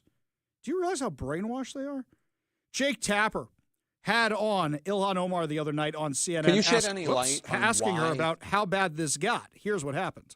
The fraud got so out of control in Minnesota?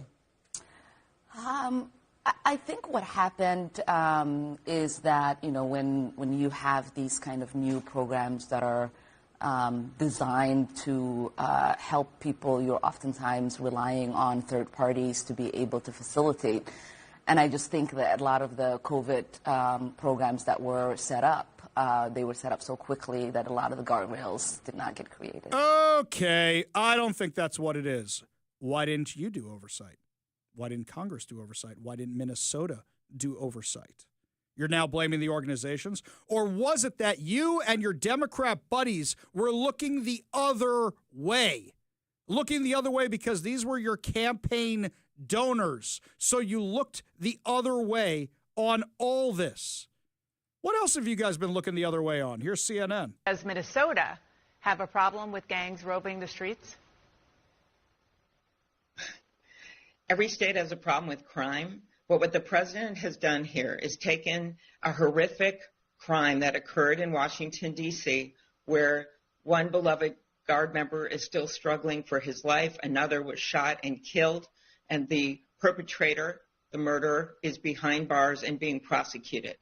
He took that case, and then he went 2,400 miles away to Somalia and somehow indicted an entire group of people, 80,000 of them in my state, as well as later all naturalized citizens, 24 million people in the United States of America. This is what he does, and he tries to stoke division and make people hate each other. That's not an answer. The question was, is there a problem with roving gangs in Minneapolis, in Minnesota? The answer is yes, but the Democrats don't want to acknowledge the problems they have. They don't want to acknowledge the fraud. Nope, we did everything right. If you did everything right, $250 million wouldn't have been defrauded. Spare me the nonsense. By the way, with Ilhan Omar coming to the defense of terrorists, she's not the only one coming to the defense of terrorists. This is from our very own, which outlet was this, Mike? I think I messed this one up. This was from King 5, right? King 5? King 5. This is from King 5. President Trump not mincing words when it comes to his feelings about Somali people in the United States. These aren't people that work. These aren't people that say, let's go, come on, let's make this place great. These are people that do nothing but complain. Western Washington, especially South Seattle, Tukwila, and SeaTac, is home to one of the largest Somali communities on the West Coast. Tonight, members of that community did not want to speak on camera, some citing fear for their own safety. I definitely am concerned because any community that is targeted feels that any move they make can be taken and flipped upside down and be punished for that.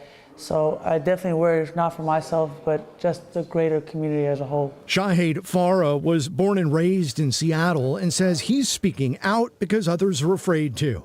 As part of CARE Washington, he's seen firsthand. Whoa! Whoa, whoa, whoa, whoa, whoa, whoa. As our friend Matt Gilbert would say, time for the Ari Hoffman drinking game. CARE! Council for American Islamic Relations. Unindicted co-conspirator in the Holy Land Foundation trial, the largest terror trial in U.S. history, which was funneling money to Hamas. The leaders of CARE have openly celebrated the October 7th attack so badly that the Biden administration cut ties with the organization. These guys are up to their eyeballs in accusations of working with terrorist groups. And now we want to hear what they have to say about the fraud out of Minneapolis? Hey, King 5, did you guys do any research on these guys at all before you interviewed them? Look, you want to go to a Somali mosque, you want to go to a Somali community center, totally get it. I understand you're trying to do the other side of the story. Totally get it. You went to the Council on American Islamic Relations, the group that is up to its nose in terror allegations, so much so that members of Congress are calling for them to be investigated and lose their 501c3 tax-exempt status. And this is who you're going to, King 5. By the way, Mike, I DM'd the reporter last night. And I said, did you do any Googling on the story, on this organization whatsoever? And I sent them the link to the ADL. The ADL, because that's what would have come up. And the ADL is not a member of my right-wing media cabal. I sent them a link to the ADL. Let's hear the rest of this nonsense story, what the terrorist supporters have to say. And the impact this kind of rhetoric can have, saying 2024 brought the highest number of discrimination complaints the organization has ever received. It's very disheartening as someone that is the leader of our country to not only target my community, but just target any community. In his return to the White House, President Trump has pushed for far stricter immigration enforcement, calling for expanded deportations and signaling plans to end humanitarian protections like temporary protected status for certain groups, including Somalians. Yesterday's comments for many crossed the lines from politics to personal. I don't want them in our country, I'll be honest with you. Okay? Somebody would say, oh, that's not politically correct. I don't care. I don't want them in our country. By the way, they clipped the first part of what he said. He was talking about Ilhan Omar and her friends. Does that mean Somalians, or does that mean Rashida Tlaib, AOC, and the squad members? Which one is he talking about? But as usual, they're trying to create controversy. Like Tim Walz. Oh, Tim Walz. Playing the victim in this whole thing. Here's what Tim Walz said today, and I kind of had to laugh a little bit at this one. True. This creates danger. And I'll tell you what, in my time on this, I'd never seen this before. People driving by my house and using the R word in front of people. This is shameful. And I have yet to see an elected official, a Republican elected official, say, you're right, that's shameful. He should not say it. So look, I'm worried. We know how these things go.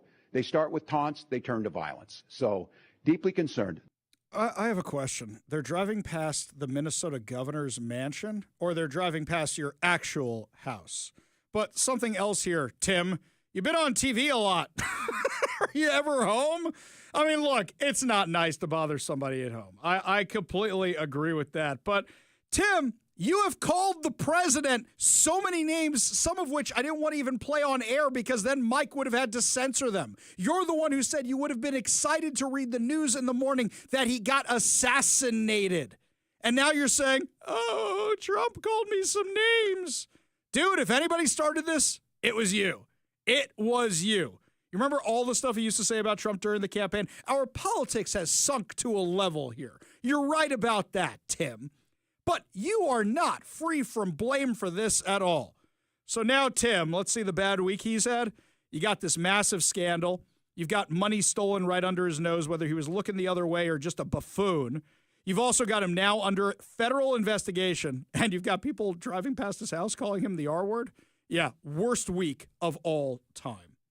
When we come back, my friends, lots more to discuss as the show continues, including Candace Owens is now being called out by Turning Point USA for her insane claims about Charlie Kirk's assassination. We'll tell you what's going on when we come back. But first, Todd Herman's Daily Thoughtcast, right now on the Ari Hoffman Show.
Welcome back to the Ari Hoffman Show. Just a reminder, download the KVI app and subscribe on whatever your preferred podcast platform is. That way you and your friends never miss a minute of the show when you share it with them. And tell them how awesome the show is. I got this text from Murphy during the break. Ari, did you see down in Lacey the car hauler that caused an accident and the driver did not have a valid CDL? They didn't see where he was from. Mike, I saw the accident happen. There wasn't a lot of information at the time. It was just, there's an accident. Can you do me a favor? Just take a little look around and see if I need to reach out to the Washington State Patrol about this CDL issue, which I'm more than happy to do, Murphy. I'll check that out for you. I love that people send me these stories now. Have we been covering the CDL stuff that much? That people send it on over to me? Hey, Ari, find out if this guy was illegal or not. We'll definitely do some checking on that. We will check that out for sure. And also, I've learned to read between the lines with the Washington State Patrol about what they want to tell us, what they don't want to tell us about some of these drivers. By the way, I think they know why I come a knocking, because now they just kind of got back to me. Yes, Ari, he was a citizen. They just get back to me with it like that. Hey, we got no problem asking. We will reach out and we will ask some questions. Definitely. Now, meanwhile, got this other one here for you. This is a good one for you. So Candace Owens has been literally losing her mind, absolutely losing her mind, and coming up with conspiracy theory after conspiracy theory after conspiracy theory about Charlie Kirk's assassination, and people are actually believing this nonsense. So would you like some of the claims she has made about Charlie Kirk's assassination? With no proof whatsoever. Anytime she is asked to provide proof, she never gives any of it. And she always says there's going to be a big reveal. She says Turning Point leadership betrayed Charlie Kirk before his death, suggested she'll name names, hasn't done that. She says Turning Point USA lied or withheld key information. She said Turning Point USA tried to silence her. Is that why they invited you to come actually talk to them about this? Is that why? She had questioned the official account. She mentioned something about Egyptian fighter jets? Is that what it was? Like following Erica Kirk? She's had some crazy, absolutely crazy stuff she has said about this. And how about like the assassination coalition of like the French or something like that? Right. There's like a French guy and a Mossad guy. Right. It's like a Justice League of assassins or something. I think it was the Mossad, the French, the Egyptians, Turning Point USA, and the Trump campaign all want to kill her. By the way, you know what I find entertaining about this? She's still doing public events. If somebody wants to kill you, you don't do public events, and you're not just out in public partying with everybody. Absolutely insane stuff. Well, now Turning Point USA has had enough of this. Blake Neff, who is one of Charlie Kirk's producers, said in this live stream, and I actually recommend, I shared it over on my social media channels. You can go check it out, Ari Hoffman Official, on Facebook and Instagram, The Hofffather over on Twitter. Quote, "We have suffered more harassment from these people," meaning Candace Owens fans, "than we have from Antifa supporters who overtly celebrated Charlie's murder. She's using these falsehoods to enrich herself while dividing the conservative movement." And that's a key point, dividing the conservative movement. Do we not learn our lesson from the last election cycle? Instead of everybody having on good candidates, highlighting good candidates, talking about the dangers of some of these other candidates, they were busy fighting each other. Tucker Carlson, Candace Owens, that crew, they were all busy fighting each other and dividing the Republican Party more and more. That's a huge issue. But on top of that, Erica Kirk lost her husband. Her kids lost their father. All of these employees, they all say the same thing. They all say, "I owe everything to Charlie Kirk. He plucked me out of here and saw I had a talent for this and gave me a career, turned me away from the dark side," all that kind of stuff. These people lost a friend. I'm actually, Turning Point USA's AmFest is coming up, and I really wonder what it's going to be like now. I really wonder what it's going to be like. Is it going to have the same gusto and energy that it's had in the past, or is it going to be something like a big funeral for Charlie? What's this thing going to be like? I don't know. These people are still clearly grieving. It's only been 3 months, guys. It's only been 3 months. And she keeps coming out with these ridiculous accusations, and people believe them. Even after they're debunked and debunked and debunked, she's just doing it for the clicks at this point. It's absolutely revolting. It's absolutely disgusting. But do you think this is what Charlie Kirk would have wanted? Blake Neff said Charlie would have ignored it until he couldn't ignore it anymore. He said eventually he would have responded, and that's why they've chosen to respond now. Because he acknowledges, yes, him and Candace used to be friends, but let's not forget, Candace Owens was not part of Turning Point USA when Charlie Kirk was assassinated. She was long gone by then. The claims she has are so bonkers crazy. I wonder how you could do this. How you could do this to somebody you claim was your friend. How you could do this to a family which you claim you were friends with, to his wife. It's beyond revolting. Beyond revolting what she's doing. And people believe it. You remember how I said the day that Charlie Kirk got assassinated, I didn't want to share the video of him getting assassinated because I didn't want to be the reason any of his family or any of his friends saw that video. I didn't want to do it, and some people got mad at me. And then Erica Kirk in that interview said she didn't want people sharing the video for the exact same reason. She doesn't want her kids seeing it one day. My conscience is clear about this. Charlie Kirk came on my show once. I went on his show twice. And I think both times I didn't even have Charlie. I think both times I had Andrew, his producer, who was filling in for Charlie. So I didn't have a very close relationship with Charlie Kirk, but what Candace Owens is doing is revolting. It's absolutely revolting to his friends, to his family, to his coworkers.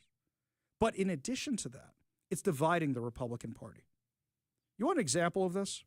So let's say you have people out there who say we have this false purity test of who's Republican enough, who's Turning Point enough, who's MAGA enough, and they're on Candace Owens' side.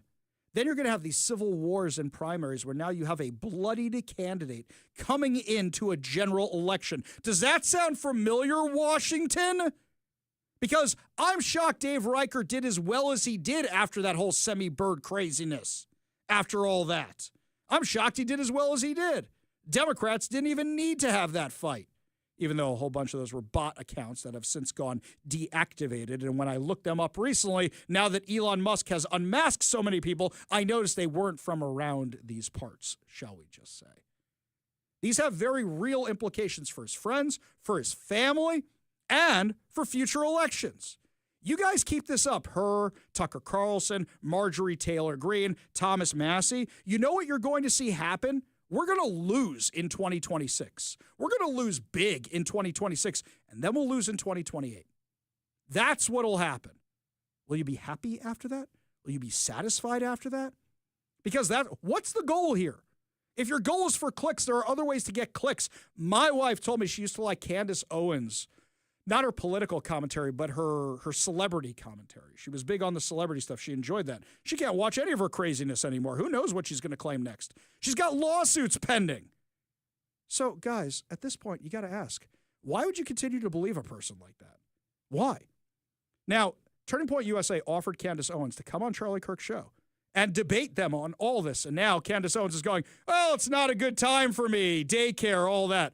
Mike, what would happen if they asked me to fly to Arizona and be on the Charlie Kirk show? What would happen? It would be, I am on the next plane. How do we do my show from Arizona? That's what we would be working out right now, right? That is literally what would be what would be happening. Candace Owens, who runs her own podcast that she can run any time, is saying, well, my podcast goes live at 2. Brandy moves her podcast from time to time, right? Because she wants to go do other things. You can move your podcast for one day. You'll get more clicks off another audience. Why are you now chickening out, Candace Owens? Because they're calling you out. And they're saying, we know you're lying. Come down here. We'll discuss it. That's the reason she probably won't end up going on the show. If she does, I'll be absolutely shocked. Lots more to discuss as the show continues. A bunch of criminals are meeting Satan today. That's right, and a whole bunch more in his waiting room. We'll tell you about what's happening locally when we come back. You'll listen to the Ari Hoffman Show on Talk Radio 570 KVI.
And don't forget, Lars will be unleashed tomorrow at 5:30 on my show, where I'll catch you up on some of the zanier stories that are happening down in Oregon and southern Washington. You guys on the text line are going to get me in trouble. What is the R word? I got all these texts coming in about what Tim Walz said. What is the R word? Around here, we have decided not to say the R word. We have not, but the R word is an impolite word that you would use for somebody who's developmentally disabled. Shall we just say that is the R word? Some of you are going to make fun of me for not using it. I think it's inappropriate. I get a little squishy about it. That's me. Oh, see, I thought we were still talking about Somali pirates. Arr! Very good, Mike. Very, very good. In yes. Minnesota. That is the word there. This one here from Jeff and Kent. If you go to Arizona, you can visit Kirby. Didn't Kirby move to Texas? Did I miss that? Huh? Yeah, okay. Yes. Okay, just making sure I'm right about that one. All right. Also, this one, Jake Tapper identified the January 6th bomber as white. Did I miss that in the clip? Because that dude ain't white. I'm going to have to go back and double check that whole interview. This is what I'm getting from the text line. Now I got to check this stuff out. We will definitely check this stuff out. You guys are giving me so much homework today. So much homework today that I got to go check out. Thanks so much, guys. Really appreciate that. Don't worry. It'll make for a great show tomorrow. It'll be lots of fun. So, South Hill rapist Kevin Coe was found dead in an adult family home in Federal Way. I would say good, but it's not good. You know why it's not good? He should have died in prison. Mike, what was it, 2-3 weeks ago? We did the story about him being released, and we said, why are you releasing him? What? To be compassionate because he's dying? His victims have to live with what he did to them the rest of their lives. The death came 2 months after Coe was released from custody and moved to Auburn before moving to Federal Way, according to Como News. It's so polite how they say that. No, you mean when Auburn said, get him the hell out of our city, and then they had to move him to Federal Way? Early Wednesday morning, police respond to a medical emergency at the residence.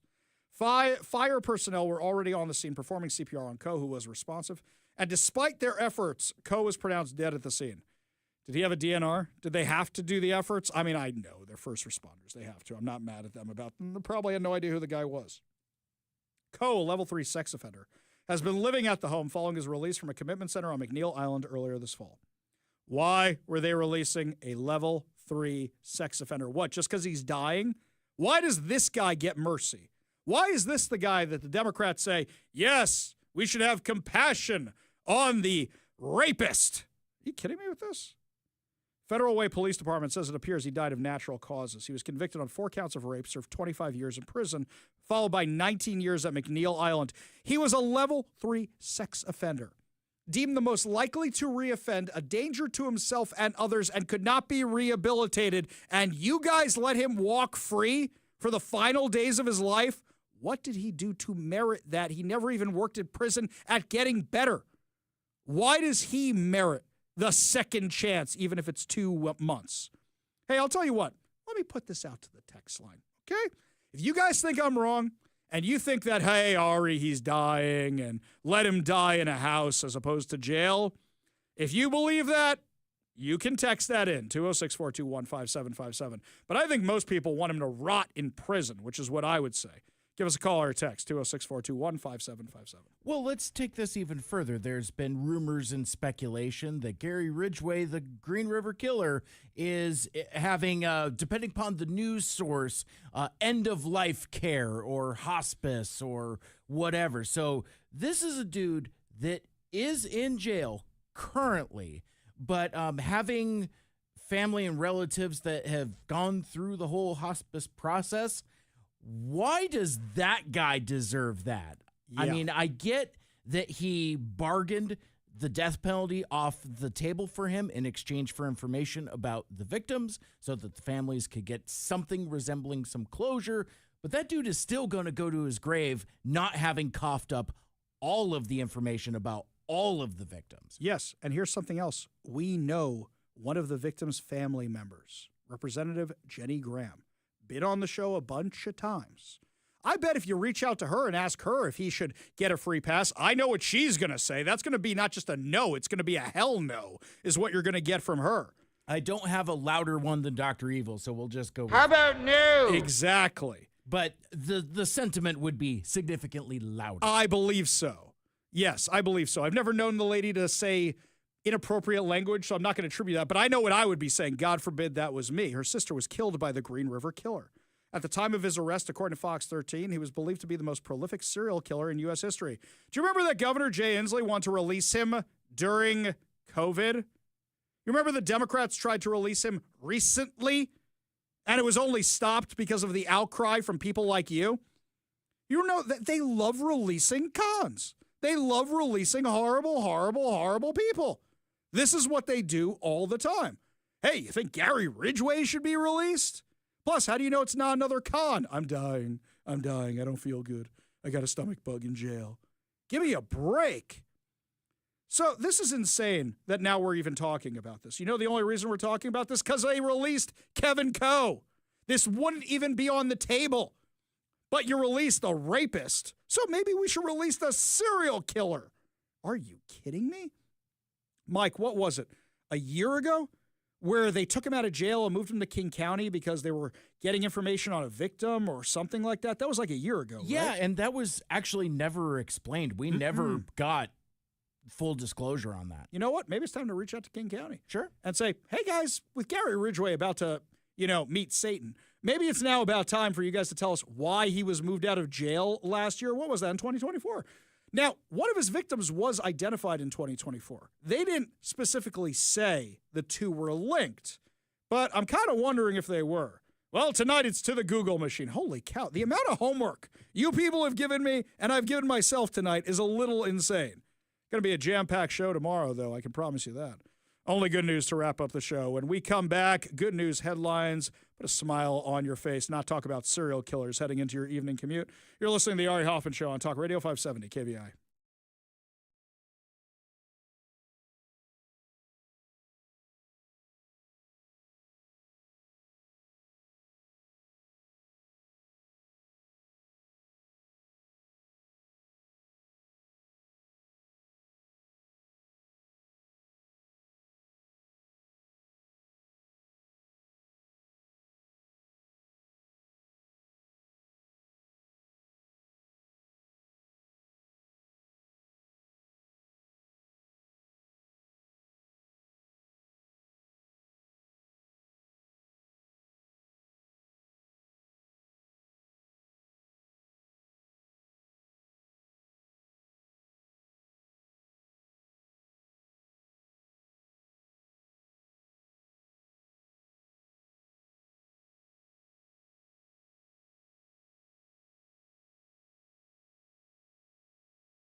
Only good news to wrap up another amazing episode of the Ari Hoffman Show on Talk Radio 570 KVI. And we start with this one. It is National Cookie Day. National Cookie Day. This one I don't object to. I love cookies. The question is, chewy or crunchy? I'm more of a chewy kind of guy. I love those chewy cookies. In fact, we're not allowed to have them in the house anymore because I will eat an entire package of those suckers by myself. I love those things. The soft, warm chocolate chip cookies. Oh, my God. Do you go for the crunch? You go for the dry? Do you go for the chewy? I like the chewy. I like the fresh chewy. Ironically, as much as I love cookies, I do not like the cookie dough ice cream. I think I want to have my ice cream with my ice cream. I don't want to have my cookie with my ice cream. I don't like mixing genres. It's not my jam. Well, let's throw this out there. So is cookie dough a ice cream topping or is it a mix-in? Oh, now you got it. All right, I'll do you one better. Get you thinking. I'll do you one better. So Krispy Kreme has a donut that has cake batter inside the donut. Well, is that a donut filler or is that a mix-in for the cake? You know, think about that for a second. It's a what now? A mix-in. Take a step back. I know. I'm just joking. That. It's mixin' for the cake. It's a mixin' batter. Never mind. Lame joke. Didn't land. Wow. Okay. I tried. You having a stroke or something? What's happening? Anyway, if you may have noticed, Big Mike is not in jail, by the way. Free at last. Free at last. I make My one chains meme. are unbroken. I make one meme making fun of Bob Ferguson and his militia targeting. And people are like, is this real? It's a cartoon. It's a cartoon, people. Yeah, my social media is a little crazy, but congratulations to our very own Mike, who just surpassed 1,000 followers over on his X account. So congratulations to you, buddy. That's a huge deal. Oh, thanks, friend. Yeah, absolutely. So congratulations. The nonsense will continue. Exactly. Make sure you follow him over at Mike on KVI. That's over on X. Make sure you follow him over there, Mike on KVI. And you get so much more of the nonsense over there, right? Especially when there's candidates we don't like and controversies we embroil ourselves in. Mike's comments are always biting when they come out. I love that. That's my goal for the rest of the year is to double down on dumb. Like, how dumb can you get? Very good. Next stop, stupid city. Very good. Very good. All right. Now, what other good news? Sorry. You broke my funny bone with that one today. So I had a joke that was rejected from Fake News Friday. This one was rejected. Zach thought it was a little too edgy here. The thing that hasn't happened yet? Yeah. Fake News Friday is for Friday. We're having that tomorrow at 4:45. But this was a rejected joke for Fake News Friday. I said, I'm okay getting yelled at, so we'll do this one. The Seattle Torrent, our women's hockey team, got their first ever win 2-1 over the Sirens. The rejected joke was, and their husband still called and asked what's for dinner tonight. I'm glad we rejected that. Yeah, that's not a nice one. Not very nice. In fact, the follow-up to it is so worse, I'm not even going to read that one on air. But congratulations to the Torrent on your first win. How many teams are in the WNHL? I have no idea. I have no clue either. I still think torrents are something you download when you're streaming movies illegally. However, for National Cookie Day, going back to that story, there are some places, some retailers that are doing free cookies today. However, most of them are at malls. Me reading them off, I noticed that a lot of the chains they listed here are actually not chains that are in our neighborhood. So what you actually have to do is if you do Free Cookie Day Washington, Free Cookie Day your town, you'll actually see which places are having the incentives near your house, and you can check them out that way, and you can go get a free cookie that way. So if you want to celebrate Free Cookie Day, that's a great way to do it. Also, saw this one here. AMC Theaters is discounting their food. Now, if they're discounting the food, that means movies ain't doing so well these days. According to King 5, AMC Theaters is rolling out a new perk aimed at snack lovers, an annual popcorn pass that gives moviegoers half off a large popcorn every day through the end of 2026. This is part of their Cyber Monday promotion, but it's available to anybody who is an AMC Stubs member. I don't go for the popcorn. It's not my jam. I want my ice cream sandwich or a pretzel or something. That's more what I go for. But I can see how people would benefit from this, especially if you're an AMC Stubs member. So Well, check it if out. you get the ice cream, do you get the cookie dough on top? I do not get the cookie dough on top of my ice cream. I get the cookie on top of the ice. I get the ice cream sandwich, which has the giant cookie. We used to call them chipwiches. They call them something else these days. They have other names. Yes, they were called chipwich. You didn't know they were called chipwich? I have never heard that term must be an before in East my Coast thing. life. East Coast thing. They were called chipwiches. Chipwiches. Chipwiches. But technically, they're I not. saw chipwiches open up for trout mouth once. Technically, they're not chocolate chip cookies. They have the M&Ms in them out here. That's the way that Nestle Toll House makes them out here. Still delicious, no matter how you slice it. But yeah. So I don't think you get a free ice cream sandwich cookie thing anywhere for National Cookie Day. But yes, if you're an AMC Stub members, you should go check it out and see how you can get your free popcorn pass, which is up to 50% off one large popcorn every day and one free refill per day. That's actually worth it. You know why they're doing it with popcorn? Because it's so cheap to give away. It doesn't cost them anything. They're not doing that with the ice cream sandwiches, I noticed. That's going to do it for us today, my friends. But fear not. We will be back tomorrow with more insane stories, more exciting guests, Lars Unleashed, Fake News Friday, and so much more. You've been listening to The Ari Hoffman Show on Talk Radio 570 KVI.